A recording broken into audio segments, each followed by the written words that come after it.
ان دنوں میں حافظ سرگودا روڈ پر واقع ایک قصبے رسول پور تاڑر کے تھانے میں تعینات تھا۔ موسم گرما اپنی جو لانیوں پر تھا۔ ایک صبح میں تیار ہو کر تھانے پہنچا تو مجھے معلوم ہوا کہ سکے کے گاؤں میں قتل کی ایک واردات ہو گئی ہے۔ میں نے SI نور شاہ کو ساتھ لیا اور قتل کی اطلاع دینے والے شخص کے ساتھ بذریعہ ٹانگا گاؤں کی جانب روانہ ہو گیا۔ مقتول کا نام خوشی محمد تھا۔ وہ 25-26 سال کا خوبرو نوجوان تھا۔ اس کی صحت قابل رشک تھی۔ تندرست و توانا چہرے پر گھنی مونچھیں بڑی ہی بھلی دکھائی دے رہی تھیں، مگر زندگی اسے روٹ کر بہت دور جا چکی تھی۔ کچھ دیر بعد اس کی تندرستی اور رائے کو بھی زمین خاک ہو جانا تھا۔ خوشی محمد کی لاش بیسوں والے بھاڑے کے سین میں ایک چارپائی پر پڑی تھی۔ اسے سینے پر خنجر کے وار کر کے موت کے گھاٹ اتارا گیا۔ اس کی چھاتی پر 9 درجن تیز دھار آلے کے زخم بھی موجود تھے۔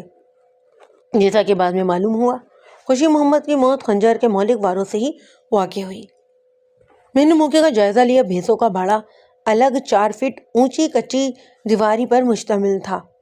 احاطے کے اندر ایک کونے میں 10-12 ضرب کا ایک کمرہ بھی بنا ہوا تھا، جس میں کاشتکاری میں استعمال ہونے والے مختلف آلات پڑے ہوئے تھے۔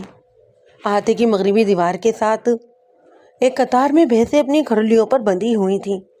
مقتول خوشی محمد باڑے کے اکلوتے کمرے کے دروازے کے پاس چارپائی پر سویا ہوا تھا اور سوتے ہی میں اسے قتل کیا گیا۔ میں نے گھوم پھر کر پورے ہی باڑے کو چھان مارا، مگر آلہ قتل کا کوئی سراغ ہی نہ ملا۔ مقتول کا گھر باڑے سے ہی جڑا تھا۔ میں نے SI نور شاہ کو ہدایت کی کہ وہ جائے واردات کی تفصیلات نوٹ کرے اور خود مقتول کے لواحقین سے پوچھ گچھ کے لیے میں گھر میں آ گیا۔ مقتول کے باپ رحیم بخش نے مجھے بیٹھک میں بٹھانے کے بعد بتایا کہ خوشی محمد چند روز سے باڑے میں ہی سو رہا تھا۔ آج کل مویشیوں کی چوری کی وارداتیں بہت زیادہ ہو رہی ہیں۔ پہلے خوشی محمد کا چھوٹا بھائی سقی محمد یہ ڈیوٹی انجام دے رہا تھا، مگر جب سے خوشی محمد کی بیوی رضیہ میکے گئی تھی، اس کے بعد خوشی محمد نے چھوٹے بھائی کی جگہ سنبھال لی۔ گھر میں سقی محمد کے علاوہ ان کی چھوٹی بہن گڈی اور بوڑھی والدہ سغرا بھی تھی۔ دونوں ہی بیٹے اپنے باپ رحیم بخش کے ساتھ کھیتی باڑی کیا کرتے۔ مقتول کی شادی 1 سال قبل ہی ہوئی تھی۔ قتل کی واردات میں ہمارے نزدیک جو چیزیں سب سے زیادہ اہمیت رکھتی ہیں، ان میں محرک قتل اور آلہ قتل سب سے اہم ہوتے ہیں۔ ان دونوں ہی سوالوں کا جواب معلوم ہو جائے تو قاتل تک پہنچنا بہت آسان ہو جاتا ہے۔ اسی تناظر میں نے مقتول کے باپ رحیم بخش سے پوچھا، تمہیں کب پتہ چلا کہ تمہارا بیٹا قتل ہو چکا ہے؟ ہمیں تو شاید صبح ہی پتہ چلتا جی، مگر مولوی صاحب نے منہ اندھیرے میں جھگا دیا۔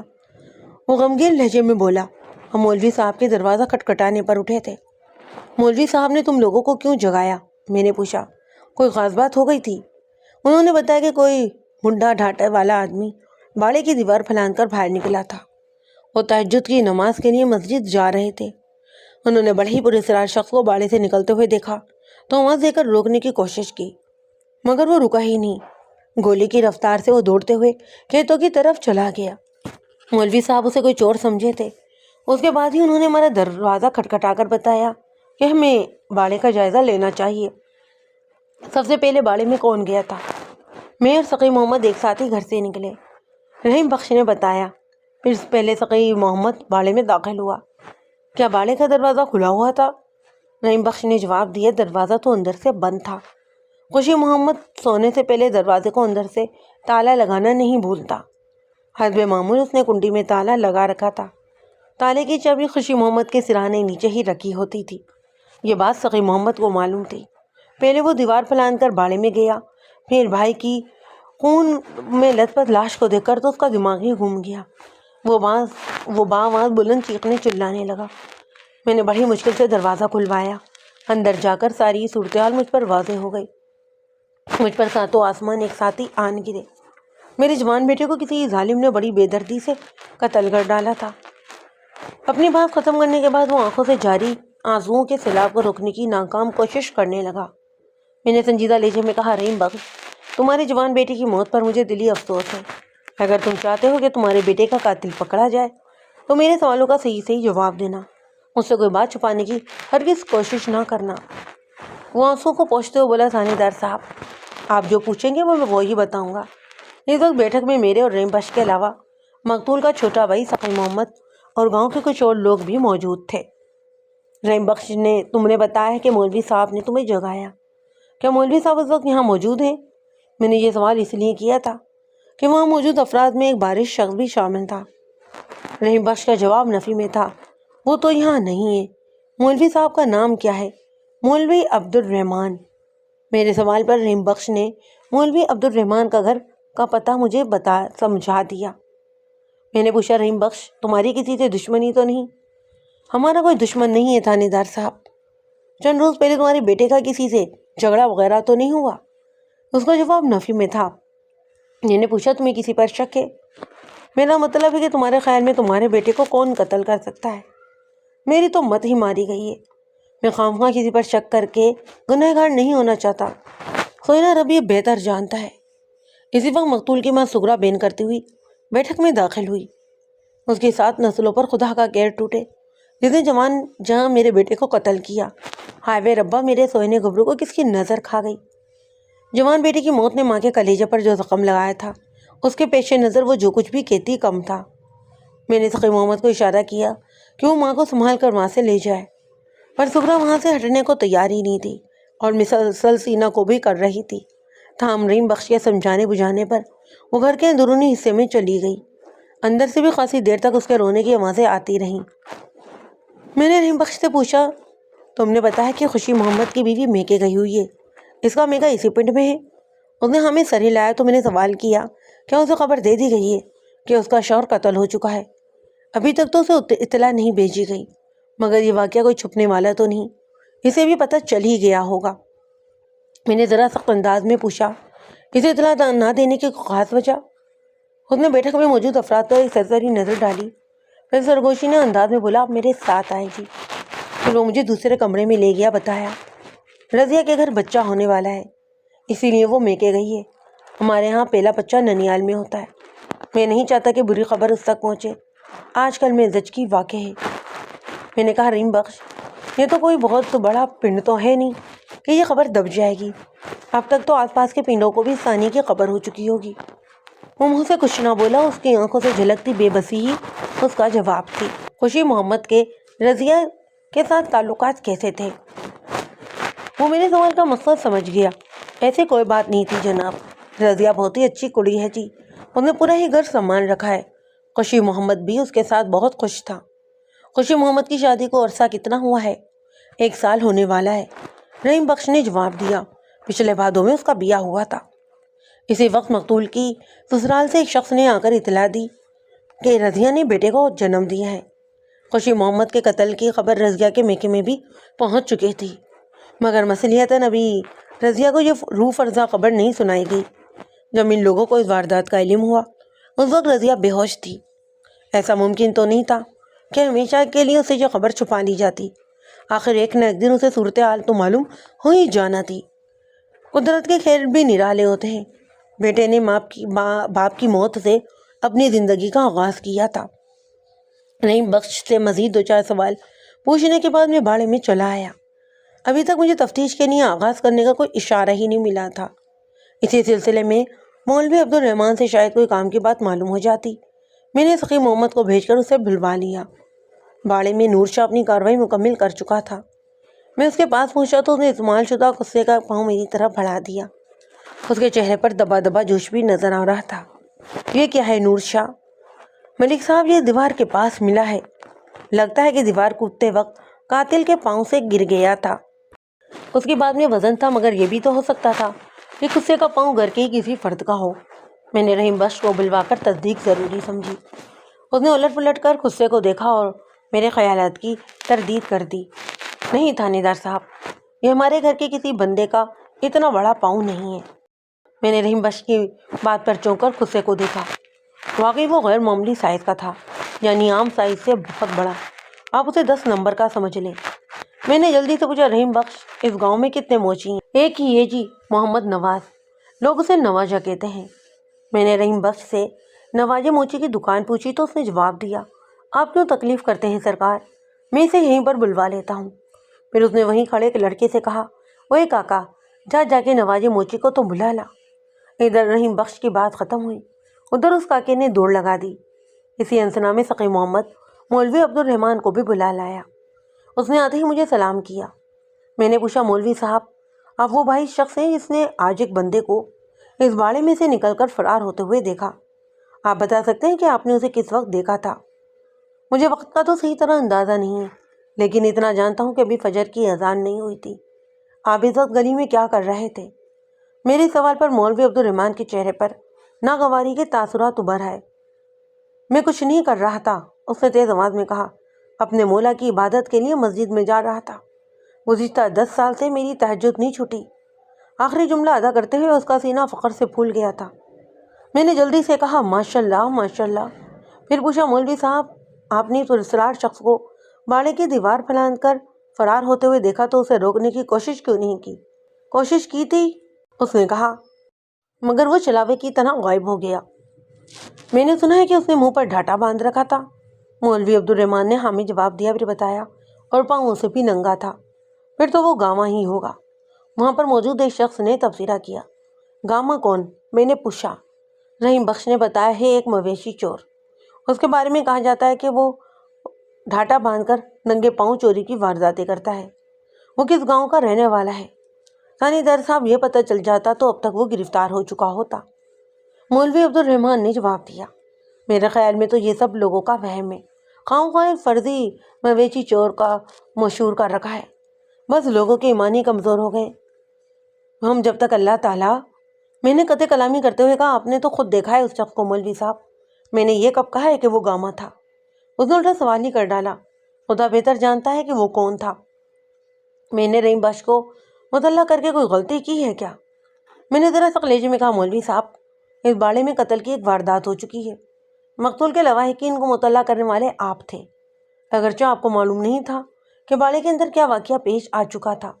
بہرحال ہمیں تفتیش تو کرنا ہے نا، اصل قاتل تک پہنچنے کے لیے پوچھ گچھ بہت ضروری ہوتی ہے۔ مجھ سے آپ پوچھنا کیا چاہتے ہیں؟ میں نے کہا، مولوی صاحب، آپ نے بتایا ہے کہ فرار ہونے والے شخص کے پاؤں میں جوتے نہیں تھے۔ جی ہاں، میں نے یہی بتایا ہے۔ ذرا سوچ کر بتائیں، کیا وہ دونوں ہی پاؤں سے ننگا تھا؟ ایک لمحہ سوچنے کے بعد اس نے جواب دیا، مجھے اس کے پاؤں پر زیادہ دھیان دینے کا موقع نہیں ملا۔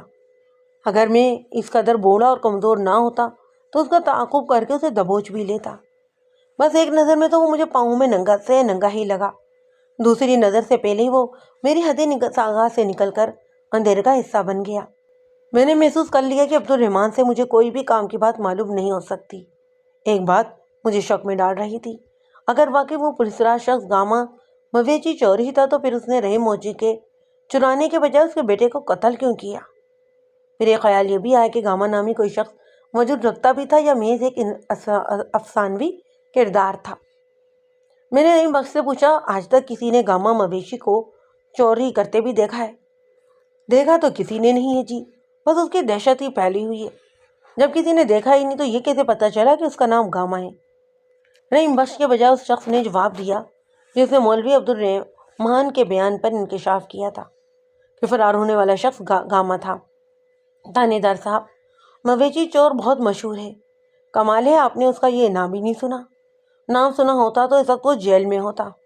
ایسا ہی نور شاہ نے اس شخص کی طرف گھورتے ہوئے کہا اور میری جانب مڑ کر بولا، ملک صاحب، اس گاؤں میں ایک بہت ہی ماہر کھوجی رہتا ہے، کیوں نہ اس سلسلے میں اسے تعاون حاصل کیا جائے؟ نور شاہ کی بات میرے دل کو لگی۔ میں نے صحیح سے کہا، ٹھیک ہے نور شاہ، تم کھوجی کو بلواؤ، میں اتنی دیر میں دوسرے کام نپٹاتا ہوں۔ اس کے بعد میں جائے واردات کا نقشہ تیار کیا اور مقتول خوشی محمد کی لاش کو ایک بیل گاڑی میں ڈال کر پوسٹ مارٹم کے لیے بھجوا دیا۔ پھر میں نے گاؤں کے 2-4 معتبر افراد سے مقتول کے کردار اور چال چلن کے بارے میں بھی دریافت کیا۔ زیادہ تر کی رائے اس کے متعلق بہت اچھی تھی۔ میں ابھی تک قتل کی وجہ معلوم کرنے میں ناکام رہا۔ اسی دوران میں نواجہ موچی بھی وہاں پر آن پہنچا تھا۔ اس نے آتے ہی ہاتھ جوڑ کر مجھے سلام کیا اور سلام کرتے ہوئے وہ رکوع کی حالت میں آ گیا تھا۔ حضور، خادم سے کیا خطا ہو گئی ہے؟ خطا بھی ابھی بتائے دیتے ہیں۔ ایسا ہی نے اس کی کمر پر دھپ رسید کرتے ہوئے کہا، بندیدہ پتر بن اور سیدھا کھڑا ہو جا۔ ملک صاحب، جو کچھ پوچھیں سچ سچ بتا۔ نور شاہ نے کھوجی تاج محمد عرف تاجہ کی جانب ایک آدمی دوڑا دیا تھا اور تاکید بھی کی تھی کہ وہ جلد از جلد اسے ساتھ لے کر آ جائے۔ مائی باپ، نواجی نے کبھی جھوٹ نہیں بولا۔ نواز موچی نے سینے پر ہاتھ مارتے ہوئے کہا، رب دی قسم، سب یہ بات جانتے ہیں۔ جھوٹ بولو گے بھی تو حوالات میں بند کر دوں گا۔ میں نے خالی تھانے دارانہ انداز میں کہا۔ وہ مسکین سی صورت بنا کر بولا، پوچھو جی۔ میں نے پوچھا، تمہیں جوتے بناتے ہوئے کتنا عرصہ ہوا ہے؟ آنکھ کھولتے ہی چمڑے کی بو سے رشتہ قائم ہو گیا تھا سرکار۔ اس کے لہجے سے عاجزی ٹپک رہی تھی۔ خاندانی موچی ہوں جناب، باپ دادا بھی یہی کام کرتے رہے ہیں، اپنے کام کو پہچانتے بھی ہیں۔ اس کی آنکھوں میں الجھن تیرنے لگی۔ میں نے اس کی مشکل آسان کرتے ہوئے وضاحت کی، میرا مطلب ہے اپنے ہاتھ کے بنائے ہوئے جوتے کو بعد میں بھی پہچان لیتے ہو؟ آہو جی، اس نے ہمیں گردن کو ہلاتے ہوئے کہا، اپنے ہاتھ کے ایک سلائی کو پہچان سکتا ہوں۔ میں نے عیسائی کو اشارہ کیا تو اس نے موقع سے ملنے والے غصے کا پاؤں نواجے کی طرف بڑھا دیا۔ نواجے نے ایک دو بار جوتے کو الٹ پلٹ کر بغور اس کا جائزہ لیا، پھر سوالیہ نظروں سے میری طرف دیکھنے لگا۔ میں نے پوچھا، اس جوتے کو پہچانتے ہو نواجے؟ نہیں سرکار، میرے ہاتھوں کا بنا ہوا نہیں ہے۔ تمہارے گاؤں میں اس سائز کا جوتا پہننے والے کتنے لوگ ہوں گے؟ اس نے ایک مرتبہ پھر غصے کو اپنے ہاتھوں میں گھمایا اور پھر بولا، اس گاؤں میں اتنے بڑے پاؤں والا کوئی بندہ نہیں سرکار۔ اچھی طرح سوچ کر بتاؤ، میں نے اس کے کندھے پر ہاتھ رکھتے ہوئے پوچھا، تم نے گاؤں سے باہر کے کسی شخص کے لیے اتنا بڑا جوتا تیار کیا ہے؟ وہ کچھ سوچتے ہوئے پرخیال لہجے میں بولا، شاید ایک دو بار ایسا اتفاق ہوا ہو۔ پھر تو تمہیں یہ بھی یاد ہوگا کہ تم نے وہ جوتے کس کس شخص کے لیے بنائے تھے؟ میرا خیال تھا کہ ممکن ہے جس شخص کا جوتا ہمیں جائے واردات سے ملا تھا، اسی کے لیے کبھی نواجے نے جوتا بھی بنایا ہو۔ اسی طرح ہم متوقع قاتل تک پہنچ سکتے تھے۔ مگر نواجے کے جواب نے مجھے مایوس کیا۔ نہیں سرکار، مجھے بالکل یاد نہیں، میں کوئی بھی بات یقین سے نہیں کہہ سکتا۔ اگر بعد میں پتہ چلا نا کہ تم نے مجھ سے جھوٹ بولا تھا اور حقائق کی پردہ پوشی کرنے کی کوشش کی تھی تو میں بہت بری طرح پیش آؤں گا، میں نے سخت لہجے میں کہا، اور پھر تمہیں جیل جانے سے بھی کوئی نہیں بچا سکے گا۔ ایسا ہی نے میری بات میں اضافہ کیا۔ وہ سہمی ہوئی نظروں سے میری جانب دیکھنے لگا، پھر گڑگڑا کر بولا، تھانے دار صاحب، پورا پنڈ جانتا ہے میں جھوٹ نہیں بولتا۔ میں نے مزید ایک دو سوالات کے بعد اسے جانے دیا۔ اسی دوران میں دن کے 11 بج چکے تھے اور اچھی خاصی بھی گرمی ہو رہی تھی۔ کل مجھے ڈاکوؤں کے سرغنہ کو عدالت میں پیش بھی کرنا تھا۔ وہ اس وقت میری تھانے کے حوالات میں تھا۔ مجھے چالان پیش کرنے کے سلسلے میں کچھ ضروری کارروائی بھی کرنی تھی، اسی لیے میں جلد از جلد تھانے پہنچ جانا چاہتا تھا۔ خوشی محمد کے قتل کے سلسلے میں ابتدائی کارروائی مکمل ہو چکی تھی۔ اہم گواہان کے بیانات بھی میں نے نوٹ کروا دیے تھے۔ اب میری یہاں موجودگی ضروری نہیں تھی، بس مجھے کھوجی تاجے کا انتظار تھا۔ تاجہ کھوجی آیا تو میں نے ایسائی نور شاہ کے حوالے کرتے ہوئے اسے پوری صورتحال سے آگاہ کر دیا۔ میں نے غصے کا پاؤں کھوجی کو دکھاتے ہوئے کہا، یہ ہمیں جائے واردات سے ملا ہے، اس کی مدد سے تم اپنی مہارت کا استعمال کرتے ہوئے اگر قاتل کا کھوج لگا لو تو میں تمہیں خصوصی انعام دوں گا۔ وہ پر اعتماد لہجے میں بولا، فکر ہی نہ کرے ملک صاحب، بس سمجھیے آپ کا کام ہو گیا۔ ایسے کیسے سمجھ لوں؟ میں نے کہا، کچھ کر کے تو دکھاؤ۔ لے جی، ابھی سے ہی کام شروع کر دیتا ہوں۔ اس نے بسم اللہ پڑھتے ہوئے کہا، دیکھتے ہیں قاتل کا کھرا کس طرف لے جاتا ہے۔ کھوجی بابا تاجہ شکل سے ہی خاصا ہوشیار آدمی دکھائی دیتا تھا، اس کی آنکھوں سے بھی ذہانت ٹپکتی، پھر اس کے لہجے کا اعتماد بھی بتا رہا تھا کہ وہ واقعی کچھ نہ کچھ کر کے دکھائے گا۔ میں نے ایسائی کو خصوصی ہدایت دے کر اسے کھوجی تاجے کے ساتھ نتی کر اور میں خود تھانے چلا آیا۔ میں تھانے پہنچا تو جون کی دوپہر اپنے جوبن پر تھی۔ میں اپنے معمول کے کام نپٹانے میں مصروف ہو گیا۔ ایسائی نور شاہ کی واپسی شام سے کچھ دیر پہلے ہی ہوئی۔ بابا تاجہ بھی اس کے ساتھ تھا۔ بابا تاجے کی رپورٹ کے مطابق یہ کیس خاصا الجھا ہوا تھا۔ مقتول خوشی محمد کے باڑے سے شروع ہو کر گاؤں کے بیرونی راستے کی طرف جانے والے قدموں کے نشانات آپس میں گٹ مٹ ہو رہے تھے۔ تاہم مشتاق تاج محمد نے ان میں سے 2 افراد کے پاؤں کے نشان خاص طور پر نوٹ کیے۔ ایک تو کسی ننگے پاؤں والے شخص کا کھرا تھا جو باڑے سے نکل کر ایک دوسرے گاؤں کی کوٹ کشال کی طرف چلا گیا۔ مولوی عبد الرحمن نے بیان دیا کہ اس نے جس شخص کو باڑے میں سے نکل کر فرار ہوتے دیکھا تھا وہ ننگے پاؤں ہی تھا۔ ایک دوسرے شخص نے اسے گامے موچی سے منسوب کر دیا تھا، ممکن تھا یہ کھرا گامے ہی کا ہو۔ دوسرے شخص کا کھرا ایک عجیب دلچسپ الجھن پیدا کر رہا تھا۔ بابا تاجی نے بتایا، ملک صاحب، میں نے زندگی میں بڑے بڑے نامی گرامی ڈاکوؤں کے کھرے نکالے ہیں جو اپنی چالاکی اور مکاری میں کوئی ثانی نہیں رکھتے، مگر آج تک کسی صورتحال سے میرا واسطہ ہی نہیں پڑا۔ کچھ بتاؤ گے بھی یا یوں ہی کہانیاں سناتے رہو گے؟ میں نے تاجی کی طویل تہمت سے اکتا کر سوال کیا تھا۔ وہ بھی ہمیں گردن ہلاتے ہوئے بولا، وہی تو بتا رہا ہوں سرکار، اس نے ایسا عجیب و غریب میں نے شخص نہیں دیکھا جس کے دونوں ہی پاؤں ایک دوسرے سے مختلف ہوں۔ کیا مطلب ہے تمہارا بابا تاجی؟ اس نے جواب دیا، جناب، باڑے کی طرف سے ٹیلی والی کی جانب ایک شخص کا کھرا نکالا ہے میں نے۔ اس نے کھسے کے پاؤں کی جانب اشارہ کرتے ہوئے بات جاری رکھی۔ اس شخص نے ایک پاؤں میں اسی سائز کا جوتا پہن رکھا تھا اور مجھے یقین ہے کہ وہ ایسا ہی خصا تھا، مگر اس کا دوسرا پاؤں کیا ہو گیا ہے اس کے دوسرے پاؤں کو؟ اس کا دوسرا پاؤں ننگا تھا۔ مجھے ایک جھٹکا سا لگا۔ ایک فوری خیالات کے تحت میں نے سوال کیا، ننگا پاؤں کون سا تھا، دایاں یا بایاں؟ دایاں سرکار، اس نے بتایا۔ بائیں پاؤں میں اس نے ایسا ہی خصا پہن رکھا تھا۔ اس نے ہاتھ میں پکڑے ہوئے خصے کو مجھے دکھاتے ہوئے اپنی بات پوری کی۔ ہمیں باڑے کی بیرونی دیوار کے پاس سے بھی خصے کا جو پاؤں ملا تھا وہ دایاں ہی تھا۔ بابے تاجے کی تحقیق سے اس بات کی بھی تصدیق ہوتی تھی کہ یہ اسی شخص کا خصا تھا جو ٹہلی والے کی طرف گیا تھا، جس کا ایک پاؤں ننگا تھا۔ میں نے محسوس کیا کہ ایسا بھی میری انداز میں سوچ رہا تھا۔ بابے تاجے نے پہلے نور شاہ کی طرف دیکھا، پھر میری جانب متوجہ ہو کر بولا، ملک صاحب، سب سے حیرت انگیز بات یہ ہے کہ اس شخص کا ننگا پاؤں دوسرے پاؤں کی بنسبت خاصا چھوٹا ہے، یعنی عام انسانوں کے سائز کا ہے۔ یہ کیا کہہ رہے ہو بابے تاجے؟ میں نے گھور کر اسے دیکھا۔ مجھے ایک لمحے کے لیے گمان گزرا شاید وہ مبالغہ آرائی سے کام لے رہا تھا۔ ایک ہی شخص کے دونوں پاؤں میں اتنا فرق کیسے ہو سکتا ہے؟ مجھے بھی یہی شک ہے ملک صاحب، ایسا ہی نور شاہ نے کہا۔ بابے تاجے کی بات الگ سے نہیں اترتی، مگر یہ تو اپنی ضد پر ہی بزد ہے۔ اوے بابے، قانون کو چکر دینے کی کوشش تو نہیں کر رہے؟ میں نے ذرا سخت لہجے میں کہا۔ اگر مجھ سے جھوٹ بولا نا تو پوری طرح پیش آؤں گا۔ میرے باپ کی بھی تو بار سرکار جو میں آپ سے کوئی جھوٹ بولوں۔ وہ دونوں ہی ہاتھوں کو جوڑ کر بولا، میرا علم جو بتا رہا ہے وہی میں نے بیان کیا ہے۔ میں نے پوچھا، کیا تم اس کھرے کے تعاقب میں ٹہلی والا تک گئے تھے؟ جی جناب، وہ کھرا تو کچھ آگے جا کر ختم ہو گیا، جامن کے درخت کے پاس۔ مجھے یقین ہے کہ وہاں سے وہ شخص گھوڑے پر سوار ہوا ہوگا، کیونکہ جامن کے درخت سے ٹہلی والا تک گھوڑے کے قدموں کے نشان ہیں۔ ہم ٹہلی والا سے ہی ہو کر آئے ہیں۔ میں نے تصدیقی نگاہ سے نور شاہ کی جانب دیکھا۔ اس نے ہمیں سر ہلایا اور پھر کہا، مگر یہ معلوم نہیں ملک صاحب کہ وہ گھڑ سوار کس گھر میں گیا۔ بابے تاجے کے مطابق گھوڑا گاؤں میں تو داخل ہوا تھا، پھر اس کے قدموں کا سراغ نہیں مل سکا، پر مجھے یقین ہے سرکار کہ گھوڑا اسی گاؤں کے کسی گھر میں گیا ہے۔ ایسا ہے کہ بات ختم ہوئی تو بابا تاجا بول اٹھا، ہم نے گاؤں سے باہر جانے والے راستوں کو بھی چیک کیا ہے، مگر ہمارا مطلوبہ گھوڑا گاؤں سے باہر نہیں نکلا۔ کسی کو شک تو نہیں ہوا تمہاری کارروائی پر؟ میں نے پوچھا۔ میرا مطلب ہے ٹیلی والوں میں تو یہ بات مشہور ہو گئی ہوگی کہ تم کسی کا کھرا نکالتے ہوئے وہاں پر پہنچے ہو۔ وہ پورے اعتماد لہجے میں بولا، سوال ہی پیدا نہیں ہوتا ملک صاحب، میں ہاتھ پاؤں بجا کر کام کرتا ہوں۔ ٹھیک ہے، تم ذرا باہر جا کر بیٹھو، میں نے بابے تاجے سے کہا۔ وہ میرے کمرے سے نکل گیا تو ایسا ہی نور شاہ نے پوچھا، اب کیا کرنا ہے ملک صاحب؟ میں نے کچھ دیر سوچنے کے بعد کہا کہ بھی فوری طور پر تو دیکھو کچھ نہیں کہا جا سکتا۔ تم کل صبح چند سپاہیوں کو اپنے ساتھ لے کر کوٹ کشال جاؤ اور گامے مویشی چور کی سنگن لینے کی کوشش کرو۔ گامے کو ہم اس کیس میں نظر انداز نہیں کر سکتے۔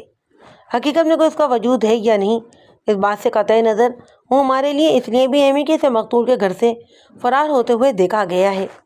ہمیں ہر صورت میں ننگے پاؤں کوٹ کشال کی جانب جانے والے شخص کا سراغ لگانا ہے۔ اوکے ملک صاحب، آپ فکر نہ کریں، ایسا ہی نے پر امید لہجے میں کہا۔ آپ کا کیا پروگرام ہے؟ میں نے کہا، میں صبح ڈاکو کے سرغنہ کو عدالت میں پیش کرنے کے بعد باڑے جاؤں گا۔ مقتول کی بیوہ کا بیان لینا بھی ضروری ہے، ہو سکتا ہے کہ اس سے بھی کوئی کام کی بات معلوم ہو جائے۔ اس کے بعد میں نے کھوجی تاجے کے ساتھ ٹیلی والا چلا جاؤں گا۔ پھر میں نے کانسٹیبل سے کہہ کر بابے تاجے کو بھی اندر بلا لیا۔ اب تم گھر جاؤ اور یاد رکھو کل کہیں آنا جانا نہیں۔ وہ میرے سامنے آ کر کھڑا ہوا تو میں نے کہا، تمہیں کل میرے ساتھ ٹیلی والا جانا پڑے گا، وہاں بھی کچھ تفتیش کرنا ہے۔ اچھا جی سرکار، وہ بڑے ہی دھیمے لہجے میں بولا اور پھر پوچھا، وہ میرا انعام جناب؟ اوئے انعام کے گھوڑے، بڑی جلدی پڑی ہے تمہیں؟ ایسا ہی نے اسے گھرکا، پہلے بندہ تو پھڑ لیں، پھر تمہیں انعام بھی دے دیں گے۔ بھول نہ جانا سرکار۔ اس کے لہجے سے بے یقینی آیا تھی۔ میں غریب آدمی ہوں، آپ تو قانون والے ہیں، آپ کے ہاتھ بڑے ہی لمبے ہوتے ہیں۔ میں نے تسلی والے لہجے میں کہا، فکر نہ کر بابے تاجے، اگر قاتل ہمارے ہاتھ آ گیا تو تمہارا انعام پکا۔ وہ مجھے دعائیں دیتا ہوا رخصت ہو گیا تھا۔ دوسرے روز میں عدالتی مصروفیات سے فارغ ہو کر تھانے پہنچا تو ایسا ہی کوٹ کشال سے واپس آ چکا تھا۔ اس کا دورہ ناکام رہا۔ گاؤں میں مویشی چور کے بارے میں سنسنی خیز افواہیں تو بہت سننے میں آئیں، مگر اس کا کوئی سراغ نہیں مل سکا۔ کوٹ کشال ویسے بھی چھوٹا سا گاؤں تھا، وہاں روپوش ہو جانا کچھ آسان کام نہیں تھا۔ سچی بات تو یہ تھی کہ مجھے ابھی تک گامے کے وجود کا ہی یقین نہیں آیا تھا، مگر فی الحال تفتیش کی گاڑی تو شک کے پیٹرول سے ہی چلتی ہے، اور پولیس والے ہر بات پر شک کرنے کے لیے مجبور ہوتے ہیں، اور یہی شک انہیں مجرم کی گردن تک بھی پہنچا دیتا ہے۔ ہزار کوشش کے باوجود خوشی محمد کے قتل کی خبر رضیہ سے چھپائی نہیں جا سکی۔ میں جب اس کے پاس پہنچا تو وہ اپنے شوہر کی موت سے آگاہ ہو چکی تھی۔ اس کی حالت خاصی خراب تھی۔ اس نے ایک بیٹے کو جنم دے کر اپنے شوہر کو کھو دیا تھا۔ خاوند کی المناک جدائی نے اسے نڈال کر رکھا تھا۔ میں تھوڑی دیر کوشش کے بعد سمجھ گیا کہ اس حالت میں رضیہ سے کوئی بھی کام کی بات معلوم نہیں ہو سکے گی۔ چنانچہ میں کھوجی تاج محمد کے ساتھ ٹیلی والا روانہ ہو گیا۔ 2 کانسٹیبل بھی میرے ساتھ ہی تھے۔ ٹیلی والا میں پہلے بھی میں 2-1 مرتبہ آ چکا تھا۔ ہم گاؤں میں داخل ہوئے تھے کہ سامنے سے گھوڑے پر سوار چودھری ظفر علی بھی آتا دکھائی دیا۔ چودھری ظفر علی سے پہلے بھی میری ملاقات ہو چکی تھی۔ بسم اللہ جی، بسم اللہ، اس نے بھی دیکھتے ہی کہا۔ ملک صاحب خیریت تو ہے؟ وہ تاج محمد کی طرف دیکھ کر بولا، کوئی واردات شاردات ہو گئی ہے کیا جو آپ فوجی کو ساتھ لیے پھر رہے ہیں؟ مجھے بابے تاجی کی شہرت کا یقین ہو گیا۔ میں نے کہا، چودھری صاحب سکیکی میں قتل کی ایک واردات ہو گئی ہے۔ خدا بتاتا ہے کہ قاتل اس گاؤں میں آیا ہے، ہمیں آپ کے تعاون کی ضرورت ہے۔ ملک صاحب کیا خدمت کروں میں آپ کی؟ میں نے سوچتے ہوئے کہا، مشکل یہ پیش آ رہی ہے کہ گاؤں میں داخل ہونے کے بعد خورا غائب ہو گیا ہے، مگر میرے پاس ایک ایسی نشانی ہے جس سے قاتل کا پتہ چل سکتا ہے۔ آپ میرے ساتھ تو آئیں گے؟ چودھری نے کہا، پہلے کوئی لسی پانی پئیں پھر بات کرتے ہیں، بھری دوپہر میں پسینہ پسینہ ہو رہے ہیں آپ۔ وہ ہمیں حویلی میں اپنے ساتھ لے آیا۔ ایک ملازم شخص نے جھک کر ہمیں سلام کیا اور ہمارے گھوڑے ہم سے لے کر ایک جانب باندھ دیے۔ ہم چودھری کی بیٹھک میں آ گئے۔ چودھری حویلی کے اندرونی حصے میں چلا گیا۔ تھوڑی دیر بعد واپس آ کر بولا، اب کہیے ملک صاحب میں کیا تعاون کروں؟ میں اس گاؤں کے مردوں کی شناخت پیریڈ کرنا چاہتا ہوں۔ شناخت پیریڈ؟ لگتا ہے کہ قاتل کی کوئی نشانی ہے آپ کے پاس۔ میں نے کہا، آپ کا درست ہے اندازہ۔ پھر پوچھا، اس گاؤں سے کوئی شخص باہر تو نہیں گیا؟ ابھی معلوم کر لیتے ہیں، اس نے پرخیال انداز میں کہا، پر پتہ تو چلے کہ آپ کے پاس نشانی کون سی ہے۔ میں نے ایک جھولے سے غصے کا کنگ سائز دایاں پاؤں نکال کر چودھری ظفر علی کو دکھایا۔ اوہ، یہ تو خاصا بڑا ہے، لگتا ہے کہ کسی جن کے پاؤں کا ہے، چودھری نے چونک کر کہا۔ میں نے وضاحت کی، یہ ہمیں جائے واردات سے ملا ہے اور وہ اسی گاؤں میں آیا ہے۔ چودھری نے ایک ملازم کو آواز دے کر ہدایت کی کہ اچھو کو بلا لائے۔ میں نے پوچھا، کیا یہ غصہ اچھو کا ہے؟ اچھو میرا خاص ملازم ہے، چودھری نے بتایا۔ گاؤں کے ایک ایک گھر کی اسے خبر رہتی ہے، وہ اس غصے کو پہچان سکتا ہے اور اس کے مالک تک آپ کی رہنمائی بھی کر سکتا ہے۔ میرا خیال ہے کہ آپ کو شناخت پیریڈ کی ضرورت ہی نہیں پڑے گی۔ میں نے کہا، یہ تو اور بھی اچھی بات ہے۔ اسی وقت ایک ملازمہ لسی ٹرے میں رکھ کر جگ اور 4 گلاس لیے بیٹھک میں داخل ہوئی۔ ٹرے میز پر رکھنے کے بعد اس نے گلاسوں میں لسی ڈال دی۔ چودھری نے ملازمہ کے جانے کے بعد کہا، لیجیے ملک صاحب ذرا اپنی پیاس تو بجھائیں، میں نے کھانے کا بھی کہہ دیا ہے، ابھی تھوڑی دیر میں بندوبست ہو جائے گا۔ کھانے کا تکلف نہ کریں چودھری صاحب، آپ بھی کمال کرتے ہیں ملک صاحب، کھانے کا وقت ہو رہا ہے اور آپ میری حویلی سے کھانا کھائے بغیر نہیں جا سکتے۔ اس دوران میں بابا تاجہ گھٹا گھٹ لسی کا گلاس خالی کر چکا تھا۔ دونوں ہی سپاہیوں نے بھی اپنے گلاسوں کے ساتھ انصاف کرنا شروع کر دیا۔ گرمی نے واقعی ہمارا برا حال کر رکھا تھا۔ میرا گلاس ختم ہونے سے پہلے اچھو وہاں موجود تھا۔ پولیس والوں کو بیٹھک میں دیکھ کر اسے کوئی حیرت نہیں ہوئی۔ چودھری نے غصے کا پاؤں اچھو کو دکھاتے ہوئے پوچھا، اسے پہچانتے ہو؟ اس نے غصے کو ہاتھ میں لے کر بغور جائزہ لیا، پھر چودھری کی جانب دیکھتے ہوئے بولا، میں سمجھا نہیں چودھری صاحب۔ اوئے عقل کے اندھے، میں پوچھ رہا ہوں کیا تم جانتے ہو کہ یہ غصہ کس کا ہو سکتا ہے؟ لو جی، یہ بھی بھلا کوئی پوچھنے والی بات ہے، اچھو نے عجیب سے لہجے میں کہا، یہ تو اسی جن کے پتر کا ہو سکتا ہے، اتنا بڑا پاؤں گاؤں میں کسی اور کا ہو ہی نہیں سکتا۔ چودھری نے ذرا غصے سے کہا، اوئے پہلیاں کیوں ڈال رہے ہو، سیدھی طرح نام کیوں نہیں بتاتے؟ وہ جناب سخاوت علی ہے نا، یہ غصہ اسی کا ہو سکتا ہے۔ میں فوراً ہی اٹھ کر کھڑا ہو گیا۔ سخاوت علی کا گھر کدھر ہے؟ میں نے چودھری کی طرف دیکھتے ہوئے کہا، ہم ابھی وہاں پر جائیں گے، اور بیٹھیے ملک صاحب، سخاوت علی کو بھی یہیں بلا لیتے ہیں۔ چودھری نے کہا، بس کھانا تیار ہی ہونے والا ہے، میں نے کوکر بھوننے کو کہا ہے۔ ارے نہیں چودھری صاحب، آپ کا کھانا ادھر رہا، میں نے جلدی سے کہا۔ دونوں سپاہی اور بابا تاجہ بھی کھڑے ہو چکے تھے۔ پھر کبھی موقع ملا تو ضرور کھا لیں گے، پہلے کام بعد میں طعام اور پھر آرام۔ چلیے جیسے آپ کی مرضی جناب۔ چودھری بھی اٹھ کر کھڑا ہو گیا۔ پھر اچھو کو مخاطب کرتے ہوئے کہا، ملک صاحب کو سخاوت علی کا گھر دکھا کر آ جاؤ۔ ٹھیک 5 منٹ کے بعد ہم سخاوت علی کا دروازہ کھٹکھٹا رہے تھے۔ تیسری ہی دستک پر دروازہ ایک بوڑھی عورت نے کھولا۔ اپنے سامنے پولیس کو دیکھ کر اس کے چہرے کا رنگ ہی اڑ گیا۔ گھبراہٹ میں اس نے دروازہ بند کرنا چاہا، مگر میں نے جلدی سے اپنا دایاں پاؤں دروازے کے بیچ میں پھنسا کر اس کی یہ کوشش ناکام بنائی۔ پھر سخت لہجے میں کہا، او مائی، یہ سخاوت علی کا گھر ہے؟ وہ ناسا لہجے میں بولی، ہاں، سخاوت علی میرا پتر ہے۔ میں نے کہا، ہم ایک تفتیش کے سلسلے میں اس سے ملنے آئے ہیں، باہر نکالیں اسے، وہ تو گھر میں نہیں ہے۔ اتنی دیر میں بوڑھی عورت کے پیچھے ایک جوان عورت کا چہرہ بھی نظر آیا۔ پھر اس کی آواز سنائی دی، کیا بات ہے چاچی، کون آیا ہے؟ پھر مجھ میں نظر پڑتے ہی وہ ٹھٹک گئی۔ میرا نام ملک صفدر حیات ہے، میں نے اپنا تعارف کرواتے ہوئے کہا۔ ہم ایک قتل کے کیس کی تفتیش کر رہے ہیں، سخاوت علی سے کچھ پوچھ تاچھ کرنا چاہتے ہیں۔ سخاوت علی میرے شوہر کا نام ہے، مگر آپ اس سے کیا پوچھنا چاہتے ہیں؟ اس کی عمر 22-23 سال کے لگ بھگ تھی۔ میرے سوال پر اس نے اپنا نام غزالہ بتایا۔ اس کی شادی کو 5 مہینے ہوئے تھے۔ وہ ایک خوبصورت اور دلکش عورت تھی۔ بوڑھی عورت جسے غزالہ نے چاچی کہہ کر مخاطب کیا تھا، اس نے مجھ سے پوچھا، قتل کی واردات کہاں ہوئی ہے اور اس واردات سے میرے پتر کا کیا میل جول؟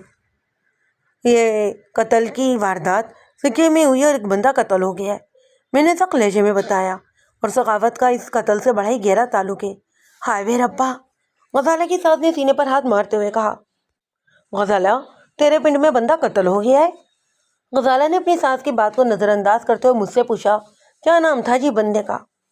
میں نے ایک بات خاص طور پر نوٹ کی کہ اپنی ساس کے برعکس غزالہ ذرا سی بھی خوفزدہ محسوس نہیں ہوتی تھی۔ میں نے اس کی بات کا جواب دیتے ہوئے سوال کیا، مقتول کا نام خوشی محمد تھا، کیا تم اسے جانتی ہو؟ وہ گھبراہٹ آمیز لہجے میں بولی، جی میں کسی خوشی محمد کو نہیں جانتی۔ میں نے سخت رویہ اختیار کرتے ہوئے پوچھا، ابھی تمہاری ساس نے بتایا ہے کہ تمہارا تعلق بھی سکے کی ہے، غالباً وہ تمہارا میکا ہے۔ آہو جی، غزالہ کی بجائے اس کی ساس نے جواب دیا، ابھی 5 ماہ پہلے ہی تو غزالہ کو وہاں سے بیاہ کر لائی ہوں، اور غزالہ تمہاری بہو کسی خوشی محمد کو جانتی ہی نہیں۔ میں نے تلخیہ لہجے میں کہا، اتنے چھوٹے سے پنڈ میں تو بندہ ایک دوسرے سے واقف ہوتا ہے۔ وہ بگڑ کر بولی، ہوتا ہوگا جی، پر ہمیں کیا؟ آپ یہاں کیوں آئے ہیں اور ہم سے ایسے سوالات کیوں پوچھ رہے ہیں؟ میں نے غزالہ کو گھورتے ہوئے کہا، یہ بھی بتا دیں گے، پہلے ذرا گھر کی تلاشی تو لے لیں۔ آپ کس قانون کے تحت گھر کی تلاشی لیں گے؟ غزالہ کے ساتھ بھپر کر بولی، وارنٹ لائے ہیں ساتھ؟ ماں جی، مجھے قانون پڑھانے کی کوشش نہ کرو، میں نے ڈانٹ کر کہا۔ وارنٹ لینے کا انتظار کیا تو قاتل ہاتھوں سے نکل جائے گا، ہمیں سیدھی طرح گھر کی تلاشی لینے دو، ورنہ ہمیں دوسرا طریقہ اختیار کرنا پڑے گا۔ ہمارے گھر میں کوئی قاتل نہیں ہے، میں نے غضیلے لہجے میں کہا۔ ہمیں سختی پر مجبور نہ کرو، تمہارے بیٹے نے قتل کیا ہے اور ہمارے پاس پکا ثبوت ہے، میرا بیٹا قاتل نہیں ہو سکتا۔ وہ بڑے ہی پر اعتماد لہجے میں بولی، کیا ثبوت ہے آپ کے پاس؟ میں نے ثبوت اس کی نظروں کے سامنے لہراتے ہوئے کہا، یہ ہمیں موقع واردات سے ملا ہے اور یہ تمہارے بیٹے سخاوت علی کا ہے۔ وہ ایک دم پریشان نظر آنے لگی، لیکن غزالہ نے کسی بھی گھبراہٹ یا خوف کا اظہار نہیں کیا۔ مجھے اس کا رد عمل بری طرح کھٹک رہا تھا، یا شاید یہ میرا وہم تھا۔ ممکن تھا کہ وہ مضبوط اعصاب کی مالک ہو۔ غزالہ کی ساس نے کمزور سے لہجے میں کہا، یہ غصہ تو میرے سخاوت کا ہی ہے۔ پھر اسے تصدیق کرنے کے لیے اپنی بہو کی جانب دیکھا اور بولی، ہاں چاچی، لگتا تو اسی کا ہے، پر اب خیر کریں، سخاوت علی قتل نہیں کر سکتا۔ نہیں نہیں، میرا پتہ قاتل نہیں ہے۔ میں نے کہا، ابھی دودھ کا دودھ اور پانی کا پانی ہو جائے گا۔ میرے تیور دیکھتی غزالہ نے کہا، چاچی، تھانے دار صاحب کو لینے دو تلاشی، ہمارے گھر میں کوئی چور تو ہے اور نہ ہی سخاوت علی نے کسی بندے کو قتل کیا ہے، انہیں اپنی تسلی کر لینے دیں۔ بہو کی دیکھا دیکھی ساس بھی ہمارے راستے سے ہٹ گئی۔ میں نے سپاہیوں کو حکم دیا کہ وہ گھر کے ایک ایک کونے کی تلاشی لیں اور خود بھی اس کارروائی میں مصروف ہو گیا۔ غزالہ اور اس کی ساس نے ہمارے کام میں مزید کوئی رکاوٹ ڈالنے کی کوشش ہی نہیں کی۔ ہم نے گھر کا کونا کونا چھان مارا، سخاوت علی کا کوئی سراغ نہ ملا، تاہم ایک نیم تاریک عقبی کمرے میں رکھے گندم اور دیگر اناج میں اسٹور کرنے کا منی سے تیار کرتا ایک قدم آدم برتن کے اوپر سے ایک کارآمد صندوق ہمارے ہاتھ لگ گئی۔ وہ صندوق کی غزالہ اور اس کی ساس کے سامنے کھولی تو وہ دونوں بھی شدھر رہ گئیں۔ اس میں سے خون آلود لباس برآمد ہوا۔ لباس کے اندر لپٹا ہوا خصے کا بایاں پاؤں اور خنجر بھی ملا۔ خنجر کی دھار پر لگا ہوا خون خشک ہو کر گہرا ہو چکا تھا۔ میں نے وہ تمام ہی چیزیں سخاوت علی کی ماں کو دکھاتے ہوئے پوچھا، پہچانتی ہو ان کپڑوں کو؟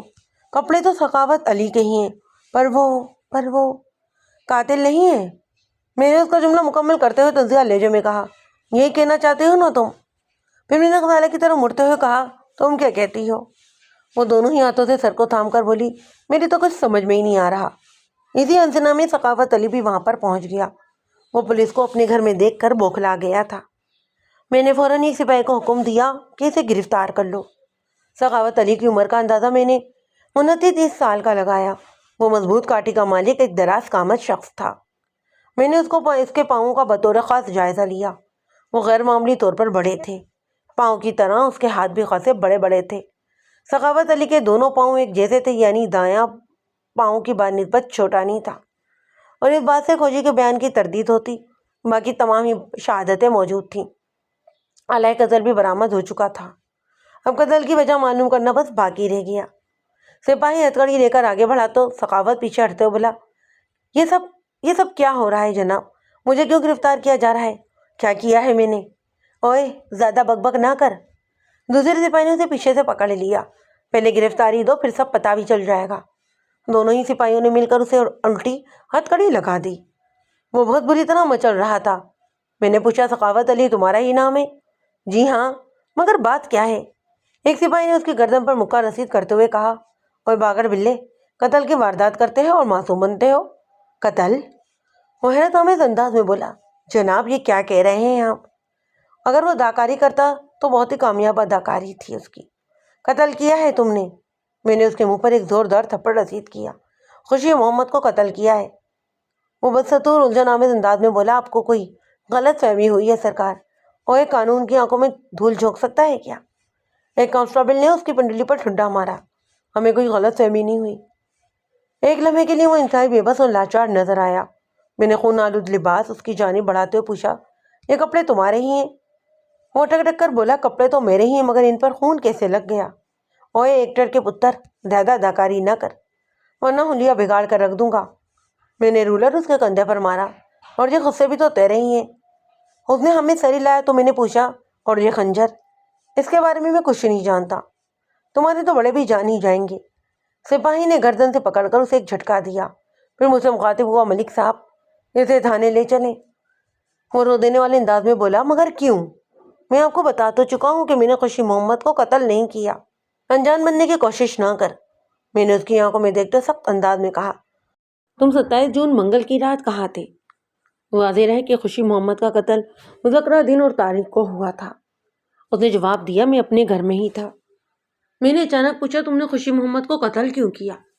آپ کا دماغ خراب ہو گیا ہے۔ سپاہی نے ایک زوردار لات اس کی کمر پر جمائی۔ اوئے منہ سنبھال کے بات کر، نہیں تو منہ توڑ دوں گا۔ سخاوت کی ماں نے جکر کہا، آپ میرے بیٹے کے ساتھ زیادتی کر رہے ہیں۔ میرا پتر قاتل نہیں ہے۔ ماں کی حمایت پا کر سخاوت علی بھی ہاتھ پاؤں ہلانے لگا اور ہمیں برا بھلا کہنے لگا۔ اس کی بیوی البتہ خاموشی سے یہ سارا تماشا دیکھ رہی تھی۔ اس کا رویہ اس موقع کی مناسبت سے حیرت زدہ کر دینے والا تھا۔ اس گھر میں ان 3 افراد کے سوا کوئی نہیں تھا۔ بعد میں معلوم ہوا کہ سخاوت علی کا باپ فوت ہو چکا تھا۔ سخاوت علی کی ماں برابر چیخے جا رہی تھی۔ میں نے ذرا سخت لہجے میں کہا، بی بی چپ کر کے کھڑی ہو جا، ہمیں اپنا کام کرنے دے۔ پھر میں نے خون آلود کپڑے سخاوت علی کا خصہ اور آلۂ قتل اپنے قبضے میں کرتے ہوئے سپاہیوں سے کہا، چلو بھائی لے چلو اسے اب تھانے۔ ہمارے گھوڑے چودھری ظفر علی کی حویلی میں ہی بندھے ہوئے تھے۔ ہم پہلے حویلی پہنچے، چودھری اس وقت حویلی میں نہیں تھا۔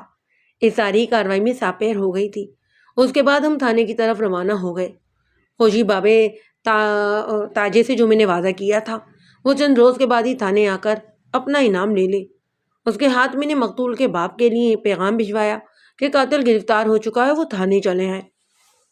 جب ہم سخاوت کو لے کر تھانے پہنچے تو مغرب کی اذان ہو رہی تھی۔ میں نے سخاوت علی کو ایک کانسٹیبل کے حوالے کرتے ہوئے کہا، لو بھائی، یہ مہمان ہے، بہت دور سے آیا ہے، ذرا اس کی خاطرداری تو کرو، صبح اس سے بات ہوگی۔ اس کے منجی بسترے کا خاص خیال رکھنا ہے تم نے۔ میرے تھانے کا عملہ میرے مخصوص جملوں کا مفہوم بڑی وضاحت کے ساتھ سمجھتا تھا۔ کانسٹیبل سخاوت علی کو لے کر جانے لگا تو میں نے کہا، صبح تک کام تو ہو جائے گا نا؟ آپ فکر ہی نہ کریں ملک صاحب۔ کانسٹیبل نے آنکھ دبا کر کہا، بالکل سیدھا تیر کی طرح ہو جائے گا۔ مجھے یقین تھا کہ تھوڑی پیٹی شیٹی کے بعد سخاوت علی رائے راست پر آ جائے گا اور اپنے جرم کا اقبال بھی کر لے گا۔ مجھے جو بات تشویش میں مبتلا کر رہی تھی وہ یہ تھی کہ ابھی تک قتل کی وجہ سامنے نہیں آئی تھی۔ اگر یہ پتہ چل جاتا کہ سخاوت علی نے خوشی محمد کو کیوں قتل کیا تھا تو معاملہ بالکل صاف ہو جاتا۔ خیر، اس کا بھی پتہ چل ہی جانا تھا۔ اب قاتل تو ہمارے ہاتھ لگ ہی چکا تھا، وہ آخر کب تک زبان بند رکھتا۔ دوسرے روز میں تھانے پہنچا تو مقتول خوشی محمد کا باپ رحیم بخش اور اس کا چھوٹا بھائی ثقیب محمد وہاں پر موجود تھے۔ میں برآمدے سے گزر کر اپنے کمرے کی جانب بڑھا تو رحیم بخش نے اٹھ کر مجھے سلام کیا۔ میں نے اس کے سلام کا جواب دیتے ہوئے اپنے کمرے میں آ گیا۔ میں نے سخاوت علی کو رات جس کانسٹیبل کے حوالے کیا تھا اس نے آ کر بتایا، سر جی بندہ بڑا ہی سخت جان ہے، زبان کھولنے کو تو تیار ہی نہیں۔ تم نے میری ہدایت کا خاص خیال رکھا تھا، ہڈی پسلی سلامت ہے بس جناب۔ اچھا ٹھیک ہے، میں نے اسے کہا، اسے میرے پاس لے آؤ۔ تھوڑی دیر میں وہ کانسٹیبل سخاوت علی کو لے کر آ گیا۔ اس کی حالت خاصی خراب ہو رہی تھی اور اس کے چہرے پر قاتل مزارت کے بھی آثار نظر آ رہے تھے۔ اس کی آنکھوں کو دیکھ کر اندازہ ہوتا کہ اسے رات میں ایک لمحے کے لیے بھی سونے نہیں دیا گیا۔ اس کے قدموں کی لڑکڑاہٹ واضح نظر آ رہی تھی۔ وہ میری میز کے سامنے آ کر کھڑا ہو گیا۔ میں نے محسوس کیا کہ اسے کھڑا ہونے میں دشواری ہو رہی تھی۔ اس نے اپنے دونوں ہی ہاتھ میرے سامنے رکھی کرسی پر ٹیک دیے۔ اوے ملک صاحب کے سامنے ذرا ادب سے کھڑا ہو، کانسٹیبل نے اسے ایک زوردار ٹھڈا رسید کرتے ہوئے کہا۔ یہ تمہارا تھانہ ہے، بی کا گھر نہیں ہے۔ تکلیف کی شدت نے اس کے چہرے کے عضلات کو بگاڑ کر رکھ دیا۔ میں نے گریزدار آواز میں کہا، اوے کھودے دے کر پتر، تمہارے ساتھ اور کون کون تھا؟ وہ کڑھا کر بولا، میرے ساتھ تو کوئی بھی نہیں تھا جناب۔ اس کا مطلب ہے کہ تم نے اکیلے ہی واردات کی ہے۔ رات بھر کی ٹھوکا پیٹی نے اس کے سارے ہی قصبل نکال دیے تھے۔ اب وہ اوکھا بولنے کے بجائے خوفزدہ لہجے میں بات کر رہا تھا۔ شاید اسے یقین ہو چکا تھا کہ ہم اسے چھوڑنے والے نہیں۔ میرے سوال نے اسے گڑبڑا دیا۔ جناب میں نے کوئی واردات نہیں کی، آپ میری بات کا یقین کیوں نہیں کرتے؟ میں تو خوشی محمد کو جانتا تک نہیں۔ دیکھو سخاوت علی، میں نے غصے کو ضبط کرتے ہوئے کہا، میں قاتلوں کے ساتھ بہت برا سلوک کرتا ہوں۔ مجھے تمہارے خلاف ثبوت مل چکے ہیں اور اب بہتر ہی یہی ہے کہ تم اقبال جرم کر لو۔ تمہارے چھوٹنے کا امکانات تو ہے نہیں، لیکن اگر تم خود ہی اقبال کر لو گے تو میں کوشش کروں گا کہ تمہیں کم سے کم سزا ملے۔ میں ذرا کیس بھی نرم ہی بناؤں گا۔ میں نے دانش سے یہ بات کہی تاکہ وہ مجھے اپنا ہمدرد اور خیر خواہ سمجھے، مگر میں نے دیکھا کہ اس کے چہرے پر الجھن کا ایک جال سا پھیل گیا۔ وہ خاموش کھڑا مجھے دیکھتا رہا۔ میں نے نرم لہجے میں کہا کہ چلو میں تمہیں سوچنے کے لیے آدھا گھنٹہ دے رہا ہوں، تم حوالات میں بیٹھ کر خوب اچھی طرح غور و فکر کرو، میں تمہیں پھر بلاتا ہوں۔ اس کے بعد میں نے کانسٹیبل کو اشارہ کیا کہ وہ سخاوت علی کو وہاں سے لے جائے۔ ان کے جانے کے بعد میں نے مقتول خوشی محمد کے باپ کو اندر بلا لیا۔ قاتل ہم نے پکڑ لیا ہے، میں نے اس کے بیٹھنے کے بعد کہا، بس اقبال کروانا باقی ہے۔ وہ بدبخت ہے کون جناب؟ رحیم بخش نے رغد آمیز انداز میں کہا، مجھے پتہ چلا ہے کہ وہ ٹیلی والے پنڈ کا رہنے والا سخاوت علی ہے۔ کچھ عرصہ پہلے اس کی شادی ہمارے پنڈ میں ہوئی تھی، تم جانتے ہو اسے؟ آہو جی، اس کی بہو تو میری بہو کی بڑی گاڑی سہیلی تھی۔ کیا مطلب؟ میں چونک اٹھا۔ کیا تم یہ کہنا چاہتے ہو کہ رضیہ اور غزالہ دونوں سہیلیاں تھیں؟ وہ سر کو ہلا کر بولا، بالکل جناب، میں یہی تو کہہ رہا ہوں، اور یہ بات کوئی ڈھکی چھپی تو ہے ہی نہیں، پورا ہی پنڈ جانتا ہے۔ میں نے پوچھا، چاچا بخش، سخاوت علی سے تم لوگوں کی دشمنی کیا تھی؟ دشمنی تو کوئی نہیں ہے، ہمارا تو آنا جانا بھی نہیں ہے۔ تمہاری بہو اور سخاوت علی کی آپس میں بیویاں گہری سہیلی تھیں، یقینی بات ہے وہ ایک دوسرے کے گھر بھی آتی جاتی ہوں گی، اور یہ آنا جانا شادی کے بعد بھی جاری رہا ہوگا۔ آپ بجا کہتے ہیں ملک صاحب، وہ میری طرف دیکھتے ہوئے بولا، ان کی دوستی اب ماضی کا قصہ بن چکی ہے۔ خوشی محمد کی شادی کے بعد سے ان میں میل جول نہیں رہا تھا۔ میں سمجھا نہیں رحیم بخش، میں نے سوالیہ نظروں سے اسے گھورا۔ کیا مطلب؟ اور چھڑے جناب، اب اس بات کی اہمیت ہی کیا ہے؟ میرے نزدیک بہت اہمیت ہے، میں نے ذرا سخت لہجے میں کہا۔ تمہارا بیٹا قتل ہو گیا ہے، اور قاتل اس وقت تک ہماری عدالت میں بند بھی ہے۔ قاتل اور مقتول کی بیویاں کچھ عرصے پہلے بڑی گاڑی سہیلیاں بھی رہی ہیں، اور اب ان کی دوستی ختم کیوں ہو گئی؟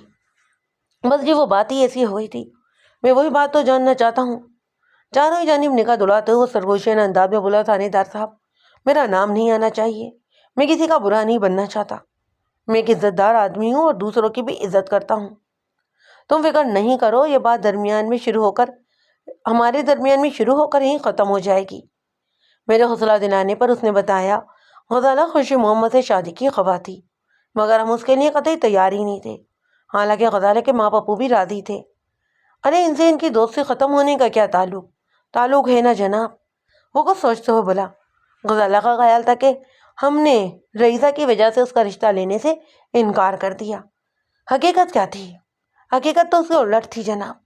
وہ ایک لفظ پر زور دے کر بولا، میں کسی بھی قیمت پر غزالہ جیسی لڑکی کو اپنی بہو نہیں بنا سکتا تھا۔ کیوں؟ اس میں خرابی کیا تھی؟ وہ کلمے کے توقف کے بعد بولا، غزالہ کا چال چلن ٹھیک نہیں تھا، لیکن تھانے دار صاحب میرا نام نہیں آنا چاہیے، میں خدا کے قہر سے ڈرتا ہوں۔ اس نے مجھے بھی ایک بیٹی دے رکھی ہے۔ میں نے کہا تم بے فکر رہو، تمہارا نام نہیں آئے گا، مگر ایک بات میری سمجھ میں نہیں آ رہی، اگر تم نے غزالہ کے رشتے سے انکار کر دیا تو اس میں رضیہ کسے قصوروار ہو گئی؟ کیا وہ بھی؟ وہ جلدی سے بولا، نہیں جناب، ایسی کوئی بات نہیں، رضیہ بہت ہی اچھی لڑکی ہے، نہایت ہی شریف ماں باپ کی بیٹی ہے وہ۔ شادی سے پہلے اس کا ہمارے یہاں آنا جانا بھی نہیں تھا، اور یہ شادی بزرگوں کے باقاعدہ طے کرنے کے بعد ہوئی۔ وہ تو غزالہ کو خواہ کوئی غلط فہمی ہو گئی تھی۔ کیسی غلط فہمی؟ اس کا خیال تھا کہ ہمیں اس کے خلاف بھڑکایا ہے رضیہ نے، ہمارے کان بھی بھرے کہ وہ اچھی لڑکی نہیں، اسی لیے ہم نے رشتے سے انکار کر دیا۔ خوشی محمد کی شادی کے بعد تو وہ باقاعدہ کہتی پھرتی تھی کہ رضیہ اور خوشی محمد کے درمیان پہلے سے ہی یارانہ تھا، اسی لیے رضیہ نے اس کا پتہ کاٹنے کے لیے اس سے متعلق الٹی سیدھی باتیں ہمیں بتائیں۔ تو یہ بات ہے، میں نے سوچ میں ڈوبی ہوئی آواز میں کہا، معاملہ تو خاصا الجھا ہوا ہے۔ خیر، میں کل سخاوت علی کو کورٹ میں پیش کر کے اس کا ریمانڈ لے لیتا ہوں۔ میرے لیے کیا حکم ہے سرکار؟ تم اب گھر چلے جاؤ، اگر ضرورت پڑی تو میں تمہیں بلوا لوں گا۔ وہ میرا شکریہ ادا کرتے ہوئے وہاں سے چلا گیا۔ شاید میں آپ کو ایک بات بتانا بھول گیا ہوں کہ پوسٹ مارٹم کی رپورٹ بھی آ چکی تھی۔ اسی رپورٹ کے مطابق خوشی محمد کی موت تیز دھار خنجر کے مہلک واروں سے ہوئی تھی۔ رپورٹ میں اس کی موت کا وقت رات 2 سے 3 بجے درج تھا، یعنی واردات رات کے پچھلے پہر ہوئی تھی۔ اگر پوسٹ مارٹم کی رپورٹ کے وقت کو تھوڑا آگے بڑھا لیا جائے تو یہ وہی وقت تھا جب عبدالرحمن نے پرسرار مویشی چور گامی کو باڑے سے کود کر فرار ہوتے ہوئے دیکھا۔ اگر یہ بات فرض کر لی جاتی کہ گامی نے خوشی محمد کا قتل کیا تھا تو پھر سوال یہ پیدا ہوتا کہ آلہ قتل خون آلود لباس غصہ وغیرہ سخاوت علی کے گھر کیسے پہنچ گیا؟ خوجی بابے تاجے کی ایک بات میرے ذہن میں چمک رہی تھی۔ اس کی تحقیق کے مطابق جو خورا ٹہلی گاؤں کی جانب گیا تھا، اس شخص کا دایاں پاؤں عام انسانوں کا پاؤں تھا اور وہ بائیں پاؤں کی بنسبت خاصا چھوٹا بھی تھا۔ اس سے ایک امکان یہ بھی سامنے آتا کہ کسی عام پاؤں والے شخص نے سخاوت علی کے کپڑے اور خود سے پہن کر وہ قتل کی واردات کی۔ چونکہ وہ دائیں پاؤں کا خصہ باڑے میں ہی گر گیا تھا، اسی لیے ننگے پاؤں کے نشانات بن کے چلے گئے، جبکہ بائیں پاؤں میں خصہ موجود ہونے کی وجہ سے کنگ سائز نشان بنے۔ اگر اس تھیوری کو درست مان لیا جاتا تو سخاوت علی کی ذات شک سے بری ہو جانی تھی۔ اب تک کی تفتیش کے مطابق اس نے اپنے مجرم ہونے کا اقرار بھی نہیں کیا تھا، مگر حالات اور واقعات اور شہادتیں سبھی کچھ اس کے خلاف جا رہے تھے۔ کہیں ایسا تو نہیں کہ سخاوت علی کو اس واردات میں ملوث کرنے کی باقاعدہ سازش کی گئی ہو اور قاتل سخاوت علی کے بجائے کوئی اور ہو؟ مگر کون؟ گاما مویشی چور یا پھر غزالہ؟ غزالہ کا نام ذہن میں آتے ہی میں سیدھا ہو کر بیٹھ گیا۔ وہ اپنے دل میں رضیہ اور خوشی محمد کے لیے نفرت کا ایک طوفان رکھتی تھی۔ ممکن ہے اس نے گامی کے ذریعے اچانک ہی میری سوچ کو بریک لگ گئے۔ اگر غزالہ نے انتقام کی آگ ٹھنڈی کرنے کے لیے غامہ کے ذریعے خوشی محمد کو ٹھکانے لگوایا دیا تھا تو پھر اس نے قربانی کا بکرا اپنے خاوند کو کیوں بنایا؟ اس بات کا امکان صاف تھا کہ غزالہ نے خود قاتل کو سخاوت کے کپڑے اور جوتے مہیا کیے ہوں گے، مگر یہ بات حلق سے نہیں اترتی تھی کہ وہ اپنے شوہر کو کیوں پھنسانا چاہتی تھی۔ میں جو سوچ رہا تھا الجھتا جا رہا تھا۔ رحیم بخش نے غزالہ کے بارے میں تازہ ترین انکشاف کر کے مجھے سوچ کے نئے زاویے دے دیے تھے۔ مجھے غزالہ کا وہ رویہ بھی یاد آ رہا تھا جو اس نے سخاوت علی کی گرفتاری کے وقت روا رکھا تھا۔ میں نے فیصلہ کیا کہ فوری طور پر غزالہ سے سخت قسم کی پوچھ گچھ ضروری کروں گا۔ میں نے سخاوت علی کا خون آلود لباس خنجر کیمیائی تجزیے کے لیے لیبارٹری بھجوا دی ہے۔ اس کی رپورٹ ابھی نہیں آئی تھی۔ دوپہر کو SI نور شاہ کو میں نے 2 پولیس اہلکاروں کے ساتھ ٹیلی والا روانہ کر دیا کہ وہ غزالہ کو لے آئے۔ میں نے اسے خصوصاً تاکید کی تھی کہ سخاوت علی کی ماں کو بھی ساتھ لیتے ہوا ہے۔ اس سے میں نے خاص مقصد کے تحت بلایا۔ اگلا دن بڑا ہی سنسنی خیز تھا۔ گزشتہ روز SI نور شاہ ٹیلی والا سے واپس نہیں آ سکا۔ اس کی وجہ وہ طوفانی بارش تھی جو غروب آفتاب سے کچھ دیر پہلے ہی شروع ہوئی اور رات گئے تک جاری رہی تھی۔ مجبوراً نور شاہ کو چودھری ظفر علی کی حویلی میں رات گزارنا پڑی۔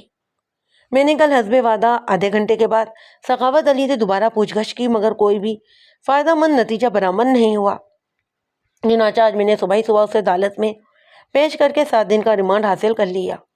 میں تھانے پہنچا تو لیبارٹری سے کیمیائی تجزیے کی رپورٹ آ گئی تھی۔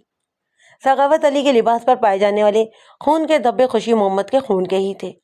خنجر پر بھی مقتول کا ہی خون لگا ہوا تھا۔ اس طرح علیہ قتل کی تو تصدیق ہو گئی۔ خوشی محمد کو اسی خنجر سے موت کے گھاٹ اتارا گیا تھا۔ تقریباً 11 بجے نور شاہ غزالہ اور اس کی ساس، جس کا نام بعد میں نذیرہ معلوم ہوا، اس کو لے کر وہ تھانے پہنچ گیا۔ سخاوت علی کا ریمانڈ میں حاصل کر چکا تھا۔ اس پر سختی سے پہلے میں غزالہ کو ٹٹولنا چاہتا تھا، چنانچہ میں نے اسے اپنے کمرے میں بلا لیا۔ اس کے ساتھ ساتھ نذیرہ بھی اندر چلی آئی۔ میں نے نور شاہ سے کہا، مائی کو بھی باہر ہی بیٹھاؤ، پہلے میں غزالہ کا بیان لے لوں، نذیرہ کی باری بعد میں آئے گی۔ نذیرہ نے لرزتی ہوئی آواز میں پوچھا، میرا پتر کہاں ہے؟ پتر سے بھی ملوا دیں گے، خیر سے ٹھیک ٹھاک ہے۔ نور شاہ نے اسے بازو سے تھام کر باہر لے جاتے ہوئے کہا، تم برآمدے میں آرام سے بیٹھو۔ میں نے غزالہ سے بیٹھنے کے لیے کہا۔ وہ میرے سامنے رکھی ہوئی کرسی پر بیٹھ کر سوالیہ نظروں سے مجھے دیکھنے لگی۔ میں نے چند لمحوں تک اس کے بولنے کا انتظار کرتا رہا۔ وہ مسلسل خاموش رہی تو میں نے اس کی آنکھوں میں جھانکتے ہوئے پوچھا، تمہاری طبیعت کیسی ہے؟ میرا سوال اس کے سر پر سے گزر گیا۔ الجھن آمیز لہجے میں بولی، میں آپ کا مطلب نہیں سمجھی۔ میں نے تمہاری طبیعت پوچھی ہے، کوئی ریاضی کا پیچیدہ سوال نہیں پوچھا۔ میں نے اسے گھورا۔ وہ جبلس ہو کر بولی، میری طبیعت کیسے ٹھیک ہو سکتی ہے؟ آپ نے میرے سر کے سائیں کو پھڑ کے حوالات میں بند کر دیا ہے، الٹا مجھ سے طبیعت کا پوچھتے ہیں، یہ کیسا انصاف ہے؟ میں نے سخت لہجے میں کہا، تمہارے خاوند سے میری کوئی رشتہ داری نہیں، نہ ہی میں نے اس کا اچار ڈالنا ہے۔ اس نے ایک شخص کو قتل کیا ہے، ایک انسانی جان لے لی ہے۔ آپ نے مجھے تانے کیوں بلایا ہے؟ وہ خاموش نظروں سے مجھے تکتی رہی، پھر بولی۔ میں نے بدستور اس کی آنکھوں میں دیکھتے ہوئے کہا، تم اگر چاہو تو اپنے خاوند کو بچا سکتی ہو۔ ایک لمحے کے لیے اس کے چہرے پر حیرت کے آثار نمودار ہوئے، پھر سنجیدگی نے اسے اپنی گرفت میں لے لیا۔ وہ ٹھہرے ہوئے لہجے میں بولی، میں بھلا کیا کر سکتی ہوں جی؟ میں نے پوچھا، 27 تاریخ منگل کی رات سخاوت علی کہاں تھا؟ وہ تو جی گھر پر ہی تھا۔ وہ ٹک ٹک کر بولی، میں اس رات جلدی سو گئی تھی، دن بھر کھیتوں میں اس کی مدد کرتی رہی تھی نا، رات کے کھانے کے بعد آنکھ لگ گئی تو پھر صبح ہی آنکھ کھلی۔ میں نے پوچھا، تم رات بے خبر سوتی رہیں، پھر اتنے یقین سے کس طرح کہہ سکتی ہو کہ سخاوت علی رات گھر پر ہی تھا؟ میں نے اسے کہیں آتے جاتے نہیں دیکھا نا۔ میں نے اچانک سوال کیا، سخاوت علی نے خوشی محمد کو قتل کیوں کیا؟ مجھے کیا پتا، تمہیں سب پتا ہے، میں نے ڈانٹ کر کہا۔ تمہارے حق میں بہتر یہی کہ مجھے خود ہی سب کچھ بتا دو، آپ خواہ مجھ پر شک کر رہے ہیں۔ دیکھو غزالہ بی بی، میں نے غصے کو ضبط کرتے ہوئے اسے گھورا، میں عورتوں کا بہت احترام کرتا ہوں، مجھے کسی بھی قسم کی سختی کے لیے مجبور نہ کرو۔ تم مسلسل جھوٹ بول کر حقائق کی پردہ پوشی کر رہی ہو۔ اگر تم نے مجھے سب کچھ سچ سچ نہ بتایا تو میں سخاوت علی کے ساتھ ساتھ تمہیں بھی حوالات میں بند کر دوں گا۔ میں نے آپ سے کوئی جھوٹ نہیں بولا، اس کی ڈٹائی دیدنی تھی، اعتماد بھی بھرپور تھا۔ تم خوشی محمد کو نہیں جانتی؟ میں نے غزالہ کو کہا، یہی بتایا تھا نا تم نے؟ ہاں، میں بستور سخت لہجے میں پوچھا، اور رضیہ کو بھی نہیں جانتی ہو؟ وہی رضیہ جو شادی سے پہلے تمہاری گہری سہیلی ہوا کرتی تھی۔ اس کے چہرے پر ایک رنگ سا آ کر گزر گیا۔ میں نے پہلی مرتبہ اسے پریشان دیکھا، وہ بار بار کرسی پر پہلو بدل رہی تھی۔ میں نے کہا، مجھے تمامی حالات کا پتہ چل گیا ہے غزالہ بی بی، پورا سکے کی تمہاری رضیہ کی دوستی کا گواہ ہے۔ میں تمہارے درمیان بگاڑ پیدا ہوا اور اس بگاڑ کی وجہ بھی مجھے معلوم ہے۔ تم خوشی محمد اور رضیہ کے لیے اپنے دل میں جس قسم کے جذبات رکھتی ہو، ان کا بھی مجھے پتہ چل چکا ہے۔ ان حالات میں خوشی محمد کا قتل بہت کچھ سوچنے پر مجھے مجبور کر دیتا ہے، اور تمہاری ذات اس سلسلے میں شک سے بالا تر نہیں ہے۔ تم گردن تک اس کیس میں ملوث ہو چکی ہو، تم بچ نہیں سکو گی، جیل اب تمہارا مقدر ہو چکی ہے، اور یہ بات میں ثابت کر دوں گا۔ وہ خوفزدہ نظروں سے مجھے دیکھ رہی تھی۔ میں نے بہت سی باتیں محض اس سے حقیقت بلوانے کے لیے کی تھیں۔ میرا خیال تھا کہ وہ حالات کی سنگینی کو محسوس کر کے زبان کھولنے پر مجبور ہو جائے گی۔ میں نے اس کی پریشانی کو بڑھاتے ہوئے کہا، تم نے کس طرح سخاوت علی کو آمادہ کیا کہ وہ خوشی محمد کو قتل کر دے؟ میں نے کچھ نہیں کیا جناب۔ وہ دونوں ہاتھوں میں چہرہ چھپا کر بولی، میں کچھ نہیں جانتی۔ اچھا، میں نے برخیال انداز میں کہا، پھر چند لمحوں سے گھرتے رہنے کے بعد چپتے ہوئے لہجے میں سوال کیا، گامی سے کیا تعلق ہے تمہارا؟ کون گاما؟ گاما مویشی چور۔ یہ کون ہے جناب؟ میں تو اسے نہیں جانتی، جیل میں جا کر سب کچھ جاننے لگو گی، میں نے تلخ لہجے میں کہا۔ پھر ایک کانسٹیبل کو آواز دے کر بلا لیا۔ کانسٹیبل آیا تو میں نے اسے کہا کہ اسے لے جا کر حوالات میں بند کر دو۔ چلو بی بی آگے لگو، کانسٹیبل نے اکڑے ہوئے انداز میں کہا۔ میرے لہجے کی سختی اور کانسٹیبل کے رویے نے اس پر قاتل کا اثر کیا۔ وہ میری طرف مڑ کر بولی، تھانے دار صاحب، میں آپ سے کوئی خاص بات کرنا چاہتی ہوں۔ اس وقت اس کا چہرہ خوف کی انعام آج گاہ بنا ہوا تھا اور آنکھوں میں بھی ایک عجیب سی دہشت تیر رہی تھی۔ میں نے کانسٹیبل کو واپس جانے کا اشارہ کیا۔ ہم کمرے میں تنہا رہ گئے تو وہ پھوٹ پھوٹ کر رونے لگی۔ میں نے بھی اسے رونے دیا۔ کچھ دیر کے بعد وہ سنبھل کر ہراساں نظر سے مجھے دیکھنے لگی۔ میں نے پوچھا، گویا تم نے سچ بولنے کا فیصلہ کر لیا ہے؟ مجھے پہلے ہی آپ کو سب کچھ سچ سچ بتا دینا چاہیے تھا، وہ ندامت سے بولی۔ تھانے دار صاحب، میں بے قصور ہوں۔ خوشی محمد کا قتل میرے خاوند سخاوت علی نے ہی کیا ہے۔ مجھے ایک جھٹکا سا لگا۔ میں نے تیز آواز میں پوچھا، کیا تمہیں اس بات کا پہلے سے پتا تھا؟ میرا مطلب ہے کہ تمہیں معلوم تھا کہ سخاوت علی خوشی محمد کو قتل کر دینے والا ہے۔ اس نے کئی بار اپنا ارادہ ظاہر کیا، مگر مجھے امید نہیں تھی کہ وہ اس پر عمل بھی کر دے گا۔ وقوعے کی رات کیا ہوا تھا؟ وہ بولی، اس رات میں واقعی پوری رات سوتی رہی تھی۔ تو پھر تم اتنے یقین سے کس طرح کہہ سکتی ہو کہ قاتل تمہارا شوہر ہی ہے؟ وہ عجیب سے لہجے میں بولی، تمام ثبوت آپ کے پاس موجود ہیں، قاتل گرفتار ہو چکا ہے، تھوڑی سی پھیٹی لگائیں گے تو خود ہی قبول کر لے گا۔ اس کا طرز عمل ایک مرتبہ پھر مجھے حیرت میں مبتلا کرنے لگا۔ آخر میں نے پوچھ لیا، تمہیں اپنے شوہر سے ذرا بھی ہمدردی نہیں ہے غزالہ بی بی؟ ہمدردی؟ اس نے کچھ اس طرح منہ بگاڑ کر کہا جیسے کوئی ناپاک چیز اس کے حلق میں اتر گئی ہو۔ اس جیسے جانوروں سے کون ہمدردی کر سکتا ہے؟ میرے سوال پر اس نے بتایا کہ سخاوت علی انتہائی ظالم اور شفاق شخص تھا، ذرا ذرا سی باتوں سے بے دریغ پیٹ ڈالتا۔ یہ اس کا ہی حوصلہ تھا کہ وہ اس وحشی درندے کے ساتھ گزارا کر رہی تھی۔ اس نے کئی بار سوچا کہ اسے چھوڑ دے، اس سے علیحدہ ہو جائے، مگر سخاوت علی اسے آزاد کرنے کے لیے بھی تیار نہیں تھا۔ اس کا کہنا تھا کہ وہ غزالہ کو سسکا سسکا کر مارے گا اور تڑپا تڑپا کر ہلکان کرے گا۔ اس کا بیان ختم ہوا تو میں نے پوچھا، وہ تم پر یہ ظلم کیوں کرتا تھا؟ اس نے تمہارا قصور بھی تو بتایا ہوگا نا؟ وہ خلاؤں میں گھرتے ہوئے بولی، بتایا تھا اس نے، قصور میرا۔ وہ کمینہ خصلت شخص میرے کردار پر شک کرتا ہے۔ میرا ذہن فوراً ہی مقتول خوشی محمد کے باپ رحیم بخش کی طرف چلا گیا۔ اس نے بھی غزالہ کے مشکوک کردار کے بارے میں بتایا تھا۔ یہی وجہ تھی کہ رحیم بخش نے غزالہ کو بہو بنانے سے صاف طور پر انکار کر دیا۔ اب اس کیس کی کڑیاں ملنے لگیں۔ میں نے ذرا نرم لہجے میں پوچھا، غزالہ بی بی، تمہارا شوہر تمہارے کردار سے کیوں مشکوک تھا؟ بعض لوگ اپنی گندی فطرت کی وجہ سے مجبور ہو جاتے ہیں، وہ نفرت آمیز لہجے میں بولی۔ وہ جیسے خود ہوتے ہیں دوسروں کو بھی ویسا ہی سمجھتے ہیں۔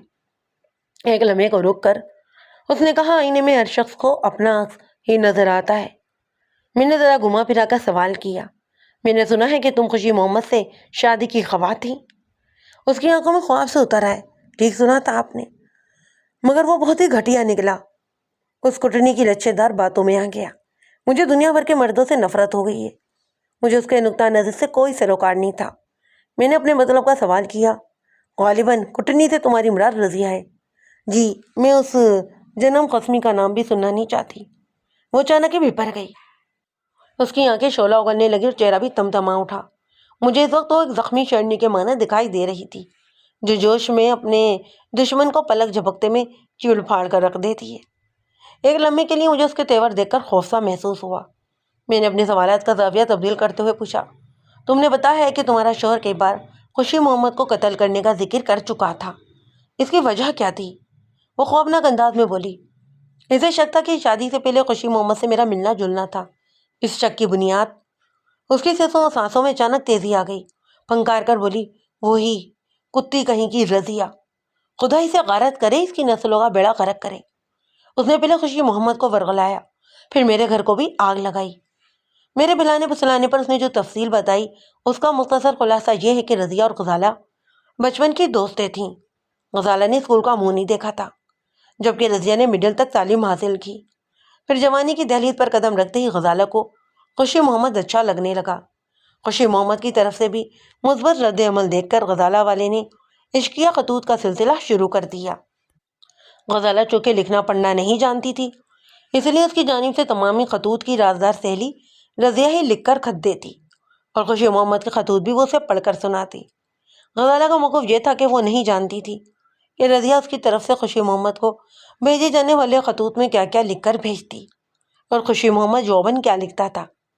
وہ اس بات پر یقین کر لیتی جو رضیہ اسے بتاتی تھی۔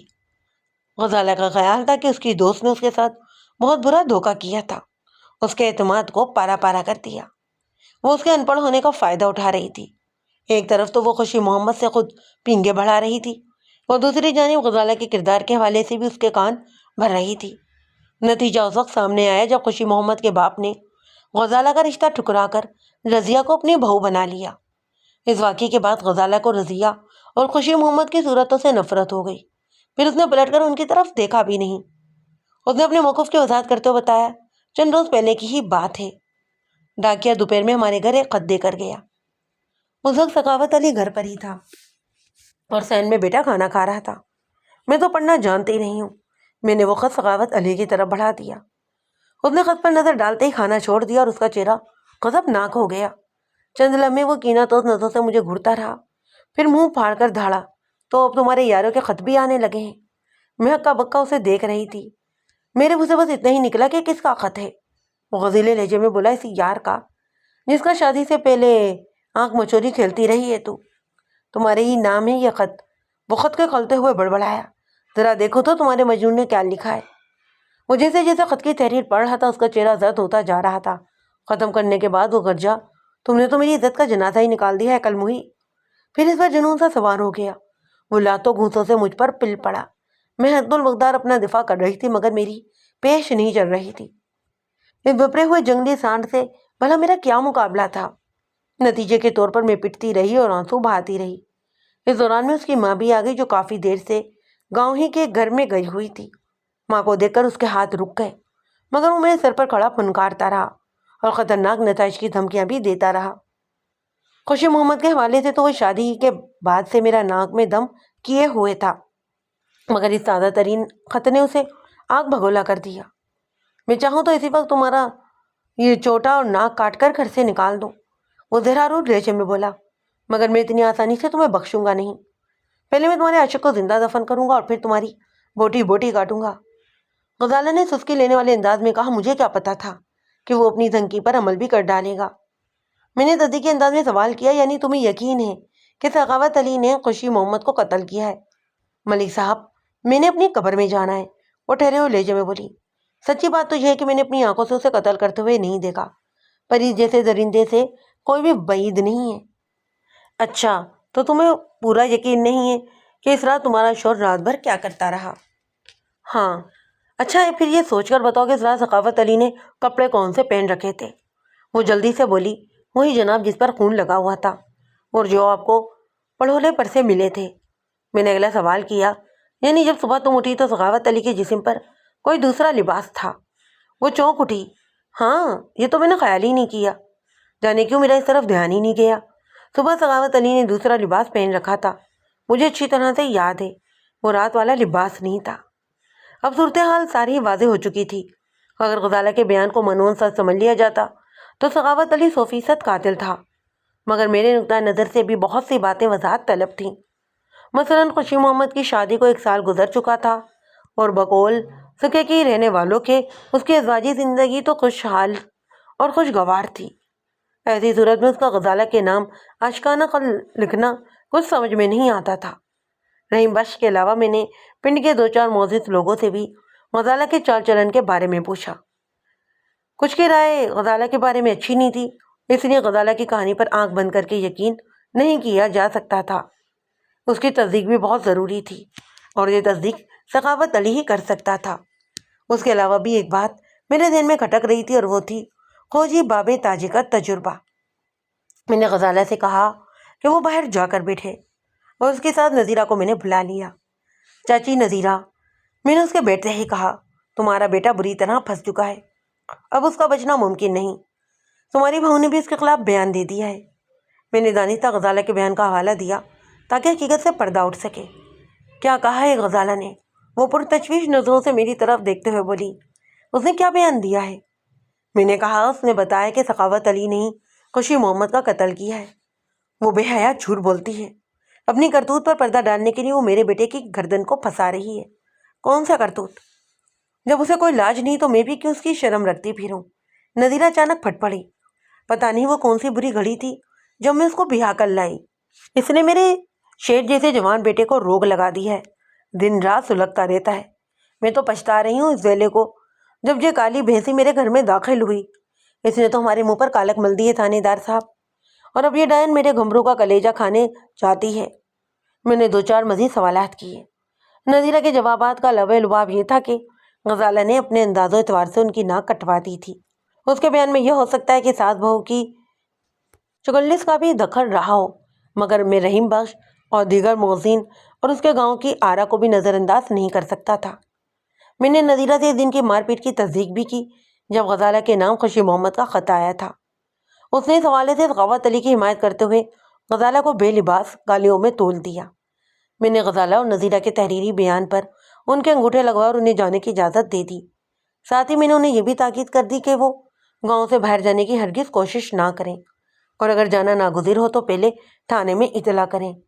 نذیرہ چیخ کر بولی، ہاں اب تو میں اس بےغیرت کو اپنے گھر میں داخل بھی نہیں ہونے دوں گی۔ میری بھی جاتی ہے جوتی۔ غزالہ نے ہمیں ہاتھ لہراتے ہوئے کہا، میرا ابا بھی تھانے میں آیا ہوا ہے، وہ بھی پہنچا ہے، باہر برآمدے میں بیٹھا ہے۔ میں بھی اب سیدھی اپنے گھر جاؤں گی، ذرا سخاوت کو چھوٹ جانے دے۔ نذیرہ نے بھی ہوا میں ہاتھ چلاتے ہوئے کہا، 3 طلاق کے نہ دلوائیں تو میرا نام بدل دینا، میں تمہارا حلیہ بھی بدل دوں گی، بڑھیا منحوس۔ غزالہ نے اسے گھورا، اور تمہارا سوئنا چند چھٹنے والا نہیں اب، ایسے قاتلوں کو تو فوراً پھانسی لگا دینی چاہیے۔ ہائے وے ربا، میں مر جاواں۔ نذیرہ دونوں ہی ہاتھ ملتے ہوئے بولی، اس کالی زبان والی کو اٹھا لے، یا میرے رب اس کالی والی کو غرق کر۔ میرا خیال تھا کہ وہ ایک دوسرے کو کوس کر وہاں سے چلی جائیں گی، مگر صورتحال اچانک ہی سنگین صورت اختیار کر گئی۔ غزالہ نے آگے بڑھ کر نذیرہ کے بال پکڑ لیے اور اسے ایک زوردار جھٹکا دے کر زمین پر گرا لیا۔ مجھے حیرت ہوئی کہ وہ دونوں گزشتہ 5 ماہ سے ایک چھت کے نیچے کس طرح امن و امان سے رہ رہی تھیں۔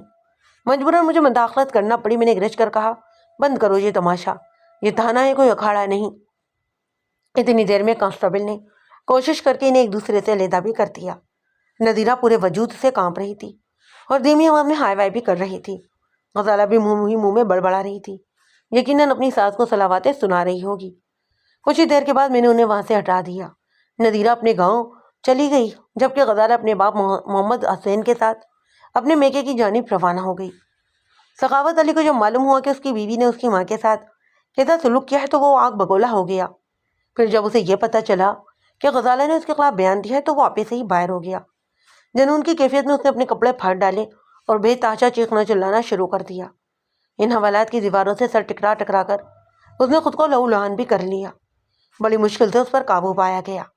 بعد ازاں جب وہ نارمل ہوا تو اس نے مجھے بتایا کہ ایک سوچے سمجھے منصوبے کے تحت اسے پھانسنے کی سازش کی گئی ہے، جو اس کا خیال تھا، تاہم وہ اپنے خیال کی تصدیق کے لیے کوئی ثبوت پیش ہی نہ کر سکا۔ میرے لیے کوئی نئی بات نہیں تھی۔ قتل کے اکثر ہی مجرم جب پوری طرح قانون کے شکنجے میں آ جاتے ہیں اور انہیں بچنے کی کوئی امید نظر نہیں آتی تو وہ یہی موقف اختیار کرتے ہیں کہ انہیں باقاعدہ کسی سازش کے تحت پھنسایا گیا ہے۔ سخاوت علی کے ریمانڈ کو 4تھا روز تھا۔ اس دن میں ذرا دیر سے تھانے پہنچا۔ میں تھانے کے برآمدے سے گزر رہا تھا کہ ایک اندرونی کمرے سے مجھے کسی شخص کے بلبلانے کی آوازیں سنائی دینے لگیں۔ میں سمجھا شاید سخاوت علی سے مہمان نوازی جتائی جا رہی ہے، پر اندر پہنچنے کے بعد میرا خیال غلط ثابت ہو گیا۔ حوالدار برکت علی ایک لمشم گنجے سر والے شخص کی خاطرداری میں مصروف تھا۔ گرے نما اس گوشت کے پہاڑ کو چٹائی پر اوندھے منہ لیٹایا گیا تھا اور 4 کانسٹیبلوں نے اس کے ہاتھ پاؤں بڑی مضبوطی سے جکڑ رکھے تھے۔ حوالدار برکت علی سانس کو کھینچ کر 9×4 کے چتر سے مذکرہ شخص کی تشریح پر شترول کر رہا تھا۔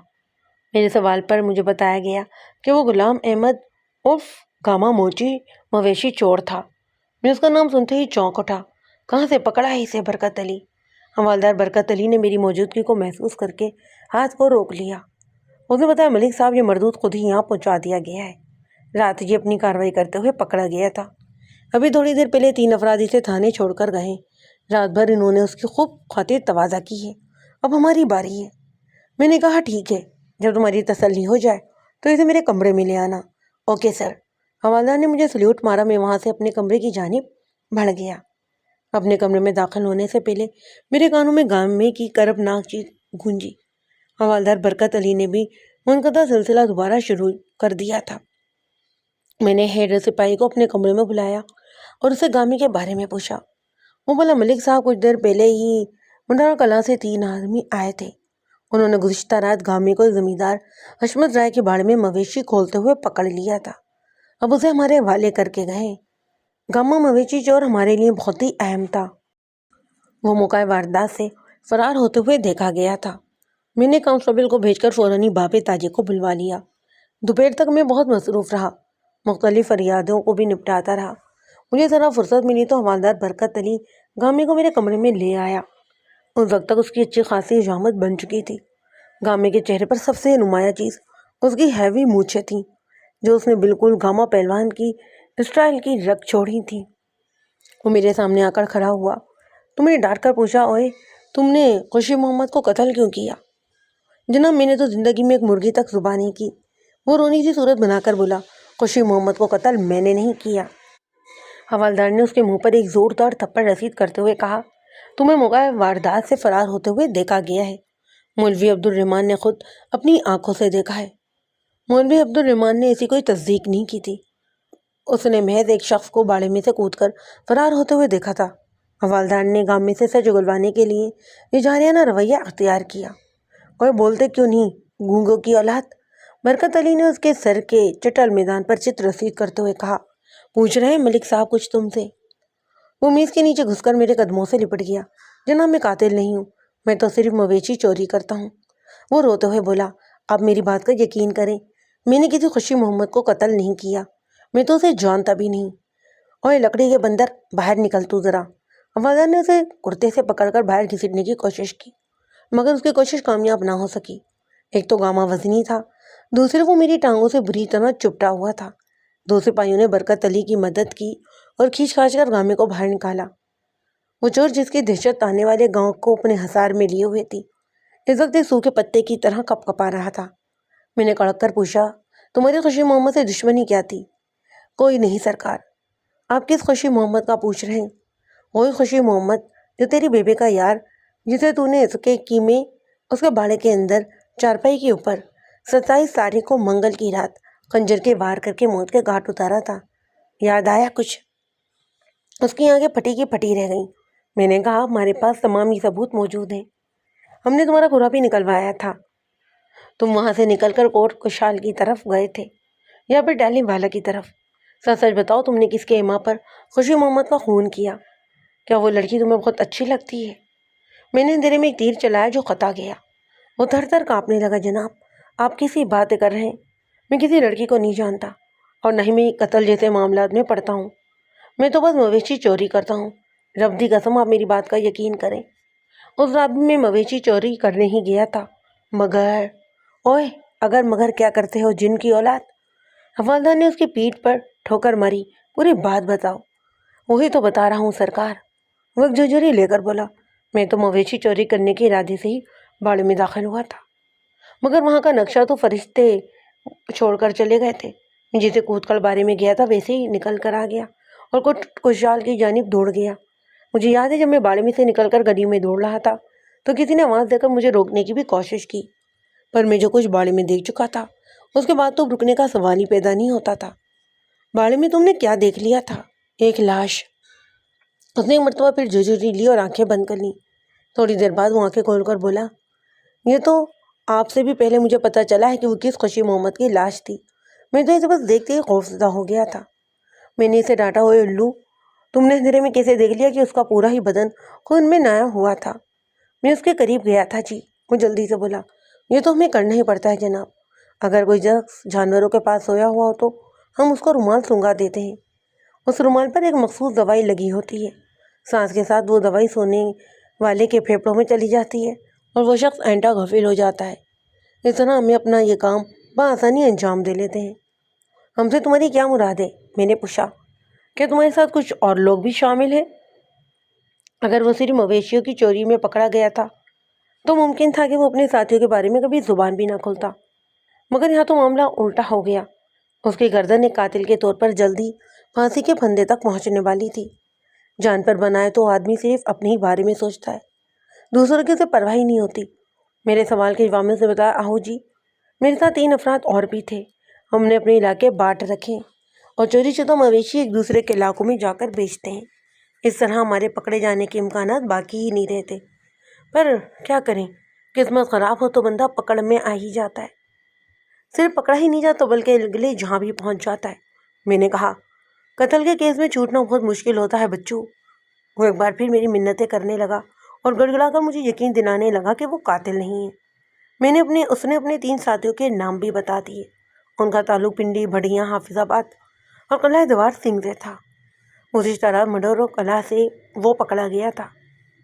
مویشی چوری کرنا ایک الگ معاملہ تھا۔ میرے نزدیک خوشی محمد کے قتل کی زیادہ اہمیت تھی، مگر گامی کے بیان سے اندازہ ہوتا تھا کہ وہ جھوٹ نہیں بول رہا تھا۔ پوسٹ مارٹم کی رپورٹ میں خوشی محمد کا وقت رات اور 3 کے درمیان بتایا گیا، جبکہ گامی کو باڑی سے نکلتے ہوئے تقریباً فجر سے پہلے دیکھا گیا تھا۔ وہ اس لحاظ سے گاما خوشی محمد کے قتل میں ملوث نہیں نظر آتا تھا، تاہم کوئی حتمی رائے قائم کرنے کے لیے مجھے کھوجی بابے تاجی کا انتظار کرنا تھا۔ اوئے گامی والے، گائے مویشی چور نے گلے میں تالائی تعویذوں والا چھنا ہار بھی پہن رکھی تھی۔ ذرا یہ تو بتاؤ کہ تم رات پکڑے کیسے گئے؟ تمہارے پاس تو سنگانے والا رومال ہوتا ہے نا؟ میں خوشی محمد کے قتل کے ذکر کے بجائے اب اس کے کاموں میں دلچسپی لے رہا تھا۔ یہ دیکھ کر گاما قدرے مطمئن نظر آنے لگا۔ اس نے بتایا کہ جناب کچھ نہیں پوچھو، میں بس اسی مغالطے میں مارا گیا۔ میں نے تو اپنی طرف سے بندے کو بے ہوش کر دیا تھا، مگر وہ حقیقت میں بے ہوش نہیں ہوا تھا، یا وہ تھا ہی بڑا سخت جان، یا پھر دوائی کا اثر رومال میں سے کم ہو چکا تھا۔ بہرحال میں نے جیسے ہی ایک بوری منچ کے اوپر ڈالی، اس کے گلے میں بندھی ہوئی گھنٹی بج اٹھی۔ اس کے ساتھ ہی وہ بندہ مویشیوں کی رکھوالی والا جو تھا جاگ گیا۔ اس نے جاگتے ہی چور چور مچانا شروع کر دیا۔ پھر کیا تھا، تھوڑی ہی دیر میں وہاں کی افراد جمع ہو گئے۔ میں نے تو بہت کوشش کی فرار ہونے کی، مگر کامیاب نہیں ہو سکا۔ انہوں نے چاروں ہی طرف سے مجھے ڈنڈوں اور سوٹوں کے ساتھ کوٹنا شروع کر دیا۔ اس کے چہرے پر تکلیف کے آثار امن آئے۔ وہ اپنی بات جاری رکھتے بولا، اور رہی صحیح کسر حوالدار صاحب نے پوری کر دی۔ ابھی تو ابتدا ہوئی ہے گامے گنجو، میں نے کہا، اب تو تمہاری ساری زندگی جیل کی سلاخوں کے پیچھے گزرنی ہے۔ مائی باپ مجھے معاف کر دیں آج۔ وہ دونوں ہاتھ جوڑ کر گڑگڑانے لگا، میرے باپ کی توبہ جو آج کے بعد کسی پرائے مویشی کو ہاتھ بھی لگاؤں۔ میں قسم کھا کر کہتا ہوں جناب۔ میں نے کہا، تمہیں اب اتنی آسانی سے معافی نہیں ملے گی گامے پہلوان، یہ قتل کا معاملہ ہے۔ وہ دہشت ناک چور ایک حقیر جانور کی طرح میری خوشامد میں لگا ہوا تھا۔ تھانے دار صاحب، میں چور ضرور ہوں مگر قاتل نہیں ہوں۔ آپ کسی غلط فہمی میں مجھے پھانسی چڑھا کر خواہوں کا ایک گناہ کا خون اپنی گردن پر نہ لیں۔ اس کے لہجے میں متاثر کن سے بھی زیادہ پیچار کی تھی۔ میں کچھ کہنے ہی والا تھا کہ کانسٹیبل نے اندر آ کر بتایا، ملک صاحب، بابا تاجہ آ گیا ہے، اسے فوراً اندر لے کر آؤ۔ دوسرے ہی لمحے بابا تاجہ میرے روبرو کھڑا تھا۔ میں نے گامے کی طرف اشارہ کرتے ہوئے کہا، یہ گاما مویشی چور ہے، ذرا اس کے ننگے پاؤں کا کھرا چیک کرنا ہے۔ تمہیں یاد ہے نا اس دن؟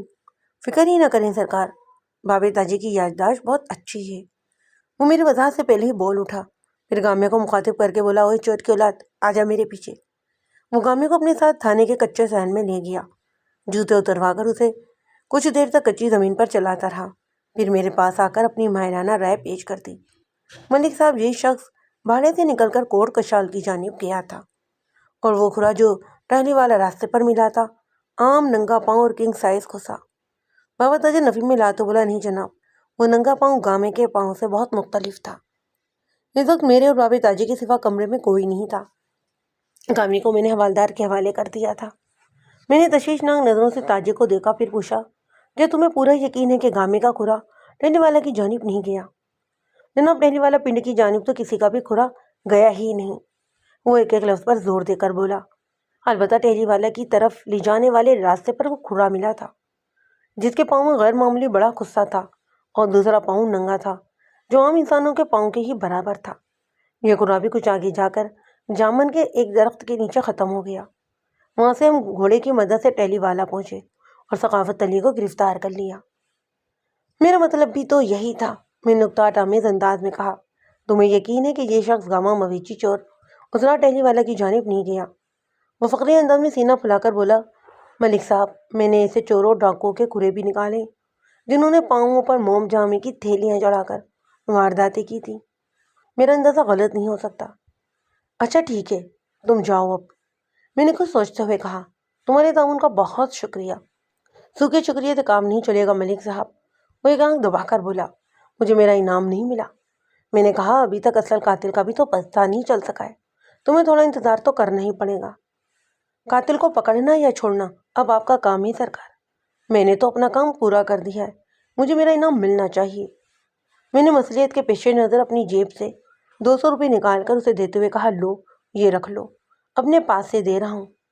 اس نے نوٹ شلوار کے خصے یعنی بڑی جیب میں ڈالنے کے بعد مجھے ایک زوردار سلیوٹ مارا اور میرا شکریہ ادا کرتے ہوئے وہاں سے چلا گیا۔ آج کل تو 200 روپے کی کوئی خاص ویلیو ہی نہیں، مگر اس زمانے میں یہ اچھی خاصی رقم تھی۔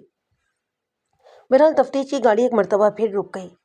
گاما مویشی چور کی ذات شک و شبے کے دائرے سے نکل گئی تھی، مگر ابھی اس پر دیگر مقدمات چلنے تھے۔ تاہم میرے نزدیک پہلی اہمیت خوشی محمد کے قتل والے کیس کی ہی تھی۔ شہادتیں اور ثبوت سخاوت علی کی جانب اشارہ کرتے، مگر 5 روز میں اس کو جتنی پھیٹی لگ چکی تھی اور میں نے تفتیش کے جو گر آزمائے تھے وہ کسی عادی مجرم سے بھی اقبال کروانے کے لیے کافی تھے، مگر ابھی تک سخاوت علی نے خوشی محمد کے قتل کا اقرار نہیں کیا تھا۔ اب لے دے کر غزالہ یہ کشتی بچی تھی جس پر اگر سختی کی جاتی تو شاید کوئی سراغ مل ہی جاتا۔ اب تک جو اس نے بیان دیا تھا میں اسے پوری طرح مطمئن تھا۔ میں نے دوبارہ غزالہ کو پوچھ گچھ کے لیے بلا لیا۔ اس سلسلے میں نے کانسٹیبل کو اس کے گھر روانہ کر دیا تھا۔ ساتھ سے جھگڑے کے بعد وہ ٹالی والا جانے کی بجائے اپنے میکے کی طرف چلی گئی تھی۔ کانسٹیبل کو تھانے سے نکلے ہوئے ابھی 15 منٹ ہی ہوئے تھے کہ غزالہ کا باپ محمد حسین اپنی بیوی صدیقہ کے ساتھ روتے پیٹتے تھانے پہنچ گیا۔ تھانے دار صاحب، ہم تو لوٹ گئے، برباد ہو گئے، محمد حسین نے روتے ہوئے بتایا۔ وہ ہماری غزالہ کو لے گیا ہے، ہماری آنکھوں کے سامنے لے کر گیا ہے جی۔ میں نے کچھ نہ سمجھتے سوال کیا، کون لے کر گیا ہے غزالہ کو؟ ہوا کیا ہے؟ ڈاکو بدماش میری دھی کو چھک کر لے گیا ہے جناب، صدیقہ نے سینہ گوبھی کرتے ہوئے کہا۔ یہ کیسا اندھیر مچ گیا ہے، اب تو کسی شریف آدمی کی عزت بھی محفوظ نہیں رہی۔ میں نے کو بدماش کا نام سن تو رکھا تھا، اس کا تعلق اس کے ہی گاؤں سے تھا، مگر وہ اپنے گاؤں کی کسی عورت کو کیوں اٹھا کر لے گیا تھا، یہ بات میری سمجھ میں نہیں آئی۔ اور عورت بھی وہ جس کا شوہر قتل کے الزام میں عدالتی ریمانڈ پر میرے تھانے کے حوالات میں پڑا تھا۔ میرا ذہن اس وقت بڑی تیز رفتاری سے سوچ رہا تھا۔ میں نے محمد حسین سے پوچھا، یہ کب کی بات ہے؟ آج صبح کی جناب۔ تمہاری اس سے کوئی دشمنی تھی؟ محمد حسین کی بجائے اس کی بیوی نے جواب دیا۔ ہماری بدماشوں اور لفے لچنگوں سے نہ ہی دوستی اور نہ ہی کسی قسم کی دشمنی۔ کوئی بدماش عورت کسی عورت کو خامخواہ اٹھا کر نہیں لے جاتا بیوی، میں نے ذرا سخت لہجے میں کہا، اور عورت بھی وہ جو شادی شدہ ہو۔ مجھے تو دال میں کچھ کالا نظر آ رہا ہے، سچ سچ بتا دو، حقیقت کیا ہے؟ آپ بھی کیسی باتیں کرتے ہیں تھانے دار صاحب، محمد حسین نے کہا۔ ایک تو میری بچی اغوا ہو گئی ہے اور آپ ہم پر ہی شک کر رہے ہیں، یہ کیسا انصاف ہے؟ میں نے کہا، انصاف کی بات تو بعد میں ہوگی، پہلے یہ بتاؤ کہ جب اکو بدماش تمہاری بیٹی کو اغوا کر کے لے جا رہا تھا تو وہاں اور کون کون تھا؟ موقع پر تو کوئی نہیں تھا جی، بس میں اور صدیقہ ہی تھے، اس نے بتایا۔ اکو نے ہمیں رائفل کے نشانے پر رکھا ہوا تھا، وہ ہماری نظروں کے سامنے غزالہ کو کندھے پر ڈال کر لے گیا۔ بعد میں ہمارے شور مچانے سے آس پاس کے پڑوسی جمع ہو گئے، کسی نے مشورہ دیا کہ فوراً تھانے میں رپورٹ درج کروانی چاہیے، تو ہم سیدھا آپ کے پاس چلے آئے۔ میں نے پوچھا، اکو تمہاری بیٹی کو اٹھا کر کس طرف لے کر گیا ہے؟ اس کا رخ اسی طرف تھا جناب، رسول پور تاڑ کی طرف، اور خدا جانے وہ کدھر گیا ہے۔ میں نے سنا ہے کہ اکو کا گھر بھی تمہارے ہی گاؤں میں ہے۔ کبھی تھا جناب، اب تو پتہ نہیں کہاں رہتا ہے۔ گنڈوں اور بدماشوں کا کیا بھروسہ جناب؟ میں نے پوچھا، اور اس کے گھر والے؟ وہ تو عرصہ ہوا یہ گاؤں چھوڑ کر کہیں اور جا چکے ہیں۔ میں نے صدیقہ سے کہا کہ وہ تھوڑی دیر کے لیے باہر جا کر بیٹھے۔ وہ چلی گئی تو میں نے محمد حسین کی آنکھوں میں جھانکتے ہوئے تھانے درانہ انداز میں کہا، مجھے تو تم خاصے معقول آدمی نظر آتے ہو محمد حسین، میں سمجھا نہیں ہے سرکار۔ اس کی آنکھوں میں الجھن تیرنے لگی۔ دیکھو محمد حسین، میں تھانے دار ہوں، ذرا مختلف قسم کا، میں نے بدستور اس کے چہرے پر نظریں گاڑتے ہوئے کہا۔ میں سیدھے لوگوں کے ساتھ سیدھا رہتا ہوں اور ان کی بھرپور مدد بھی کرتا ہوں، مگر جو لوگ میرے ساتھ ہیر پیر سے کام لیتے ہیں ان کے ساتھ بہت بری طرح پیش آتا ہوں۔ سرکار، کیا مجھ سے کوئی خطا ہو گئی ہے؟ میں نے اس کے سوال کو نظر انداز کرتے ہوئے پوچھا، سچ سچ بتاؤ محمد حسین، اکو بدماش نے غزالہ کو اغوا کیوں کیا ہے؟ مجھے بدماشوں کا تو کام ہی یہی ہے، تو پھر میں سمجھ لوں کہ حقیقت تم مجھ سے چھپانا چاہتے ہو۔ میں نے اس کی بات قطع کرتے ہوئے ڈانٹ کر کہا، اکو سے تمہاری دشمنی کیا ہے؟ وہ میرے انداز کو دیکھ کر سمجھ گیا، جلدی سے بولا، جناب ہم نے تو اس کا کچھ بھی نہیں بگاڑا، وہ تو خامخواہ غزالہ کے پیچھے پڑ گیا تھا۔ کیا مطلب؟ وہ غزالہ سے شادی کرنا چاہتا تھا۔ میں نے پوچھا، یہ کب کی بات ہے؟ غزالہ کی شادی سے بہت پہلے کی جناب، محمد حسین نے بتایا۔ پر آپ ہی بتائیں تھانے دار صاحب، میں ایک بدماش سے اپنی بیٹی کی شادی کیسے کر دیتا؟ تم نے شادی سے انکار کیا تو اس نے رد عمل کیا کیا؟ وہ بولا، تو کچھ بھی نہیں تھا جناب، تو بس خاموشی سے چلا گیا۔ مجھے اس کے جواب پر حیرت ہوئی۔ میں نے پوچھا، اس نے کوئی دھمکی شمکی نہیں دی؟ بالکل نہیں، غزالہ کی شادی کے وقت وہ حالانکہ گاؤں میں ہی تھا۔ محمد حسین نے بتایا، شادی سے انکار کے بعد تو وہ ایسا غائب ہوا کہ ہم نے اسے دوبارہ گاؤں میں ہی نہیں دیکھا، اور اب اچانک سے اس نے غزالہ کو اغوا کر لیا ہے۔ کچھ چھپا تو نہیں رہے ہو تم مجھ سے؟ میں نے کسی بھی غلط بیانی سے کام نہیں لیا۔ میں نے کہا، محمد حسین، تمہیں پتہ ہے کہ تمہارے گاؤں میں چند روز پہلے خوشی محمد کا قتل ہو گیا تھا۔ قتل کے شبے میں تمہارا جوائی ضبط ہمارے تھانے میں بند ہے، اس کے خلاف پکے ثبوت ہیں ہمارے پاس، حتیٰ کہ تمہاری خود کی بیٹی نے بھی اس کے خلاف ہی بیان دیا ہے۔ اس صورتحال میں کوئی بھی معمولی سا ذہین شخص بھی کیا سوچے گا؟ تمہیں بتاؤ، اس سے ہم کیا نتیجہ نکالیں؟ غزالہ کا بیان ہے کہ سخاوت علی نے خوشی محمد کو قتل کیا ہے، اور وجہ قتل اس کا مشکوک کردار ہے۔ اب غزالہ کو بدماش گھر سے اٹھا کر لے جاتا ہے، تو اس کا مطلب کیا ہے؟ اسے پتہ چل چکا تھا کہ غزالہ نے ہمیں کیا بیان دیا تھا۔ جب حالات کی سنگینی اس پر واضح ہوئی تو اس کا رنگ اڑ گیا۔ وہ خوفناک نظروں سے میری جانب دیکھنے لگا۔ میں نے تسلی دینے والے انداز میں کہا، تم باپ ہو محمد حسین، میں تمہاری نازک پوزیشن کو سمجھ رہا ہوں اور تمہارے درد کو بھی محسوس کر رہا ہوں، مگر اب پانی سر سے گزر چکا ہے۔ معاملہ تمہارے اختیار میں نہیں رہا۔ تمہاری بھلائی اسی میں ہے کہ سبھی کچھ سچ سچ بتا دو۔ قانون کی مدد کر کے تم فائدے میں ہی رہو گے۔ وہ اچانک سے پھٹ پڑا۔ اس بدبخت نے تو مجھے کہیں منہ دکھانے کے لائق ہی نہیں چھوڑا۔ میں نے جیسے تیسے اس کی شادی کی تھی، خدا کا شکر ادا کیا کہ چلو میرے سر سے بوجھ تو اترا، اب سکون سے مر تو سکوں گا۔ مجھے کیا پتا تھا کہ یہ دن بھی دیکھنا پڑے گا۔ کاش میں موقع آنے سے پہلے ہی مر گیا ہوتا۔ اس نے دونوں ہی ہاتھوں میں چہرہ چھپا لیا اور پھوٹ پھوٹ کر رونے لگا۔ اب محمد حسین سے کچھ پوچھنے کی مزید ضرورت باقی نہیں تھی۔ ساری بات روز روشن کی طرح عیاں ہو گئی۔ غزالہ کے کردار کے اتنے پہلو میرے سامنے آ چکے تھے کہ میری توجہ اسی پر مرکوز ہو کر رہ گئی۔ مجھے تو شک ہونے لگا تھا کہ اسے کو بدماش نے اغوا نہیں کیا، بلکہ اغوا کا سوچا سمجھا ڈرامہ رچایا گیا ہے اور وہ اپنی مرضی کے ساتھ اس کے ساتھ گئی ہے۔ میں نے کہا، محمد حسین تم بے فکر ہو کر گھر جاؤ، میں تمہاری بیٹی کو جلدی ڈھونڈ نکالوں گا۔ وہ مجھے دعائیں دیتا ہوا رخصت ہو گیا۔ خوشی محمد کے قتل سے جو سنسنی خیز سلسلہ شروع ہوا تھا، وہ وقت گزرنے کے ساتھ پھیلتا ہی چلا گیا، اور اس پورے کھیل میں غزالہ بڑی ہی اہمیت کی حامل تھی۔ غزالہ کو بدماش نے اس کو اغوا کر لیا تھا۔ میں نے ٹہری والا میں جب پہلی مرتبہ غزالہ کو دیکھا تھا تو اس کے حسن سے متاثر ہو گیا تھا۔ اس کے حسن میں ایک عجیب سا تضاد تھا، کبھی وہ انتہائی معصوم اور بے درد دکھائی دیتی، تو کبھی محسوس ہوتا کہ اپنی ایک ہی نظر سے قتل کر ڈالے گی۔ اس پر اس کی بے باکی نے اس کی دلکشی کو فزود تر کر دیا۔ کوئی مرد پہلی نظر میں اس پر عاشق ہو سکتا تھا۔ اکو بدماش کا اگر اس پر دل آ گیا تھا تو اس میں کوئی شبہے کی بات نہیں تھی۔ میں نے فوری طور پر اکو کی گرفتاری کے لیے 3 چھاپہ مار پارٹیاں ترتیب دیں۔ ہر ٹیم میں 6 کانسٹیبل تھے۔ میں نے اپنے مخبروں کو الرٹ کر دیا۔ خود میں نے مڈور قلعہ کا رخ کیا، کیونکہ محمد حسین کی زبانی مجھے معلوم ہوا تھا کہ اکو کے گھر والے سکے کو چھوڑ کر مڈورہ قلعہ چلے گئے تھے، پر مجھے وہاں سے ناکام واپس لوٹنا پڑا۔ اکو کے کئی ماہ سے گھر والوں سے رابطے میں ہی نہیں تھا۔ اس دوران میں نے سخاوت علی کو عدالت میں پیش کر کے مزید 7 روز کا ریمانڈ حاصل کر لیا، تاہم میرا ارادہ اس پر تشدد کرنے کا ہرگز نہیں تھا۔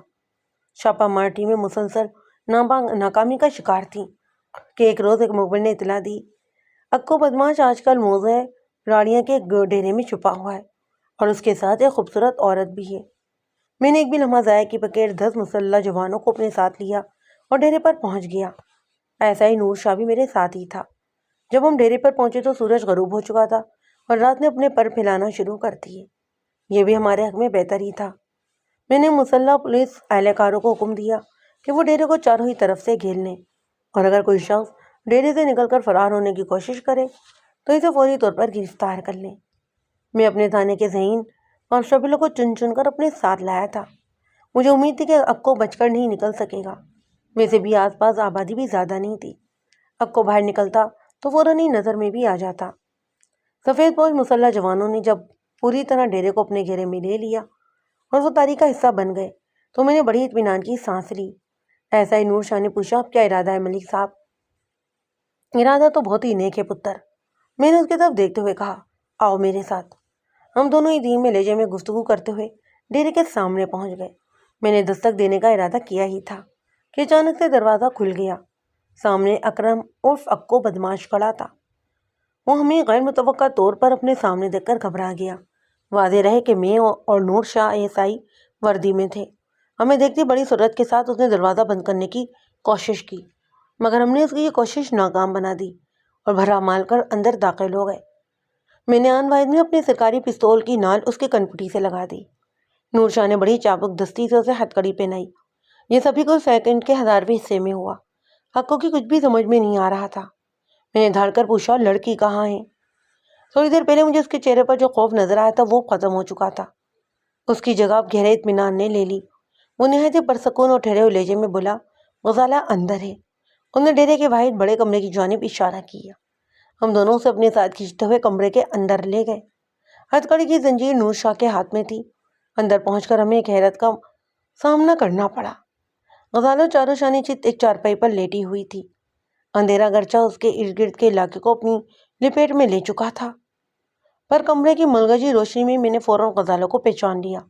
اس کی حالت افسوسناک تھی، وہ بے ہوش تھی اور اس کے منہ سے جھاگ بے رہا تھا۔ میں نے گرج کر پوچھا، کیا ہوئے اسے؟ اکو کو لہجے میں دنیا جہاں کا رنج سمٹ آیا۔ اس کی موذی کیڑے نے کاٹ لیا ہے۔ کب کی بات ہے یہ؟ اکو نے بتایا، آج صبح وہ صفائی حاجت کے لیے ڈیرے سے باہر کھیتوں میں گئی تو اسے کسی زہریلے کیڑے نے کاٹ لیا اور یہ صبح سے اسی حالت میں پڑی ہے۔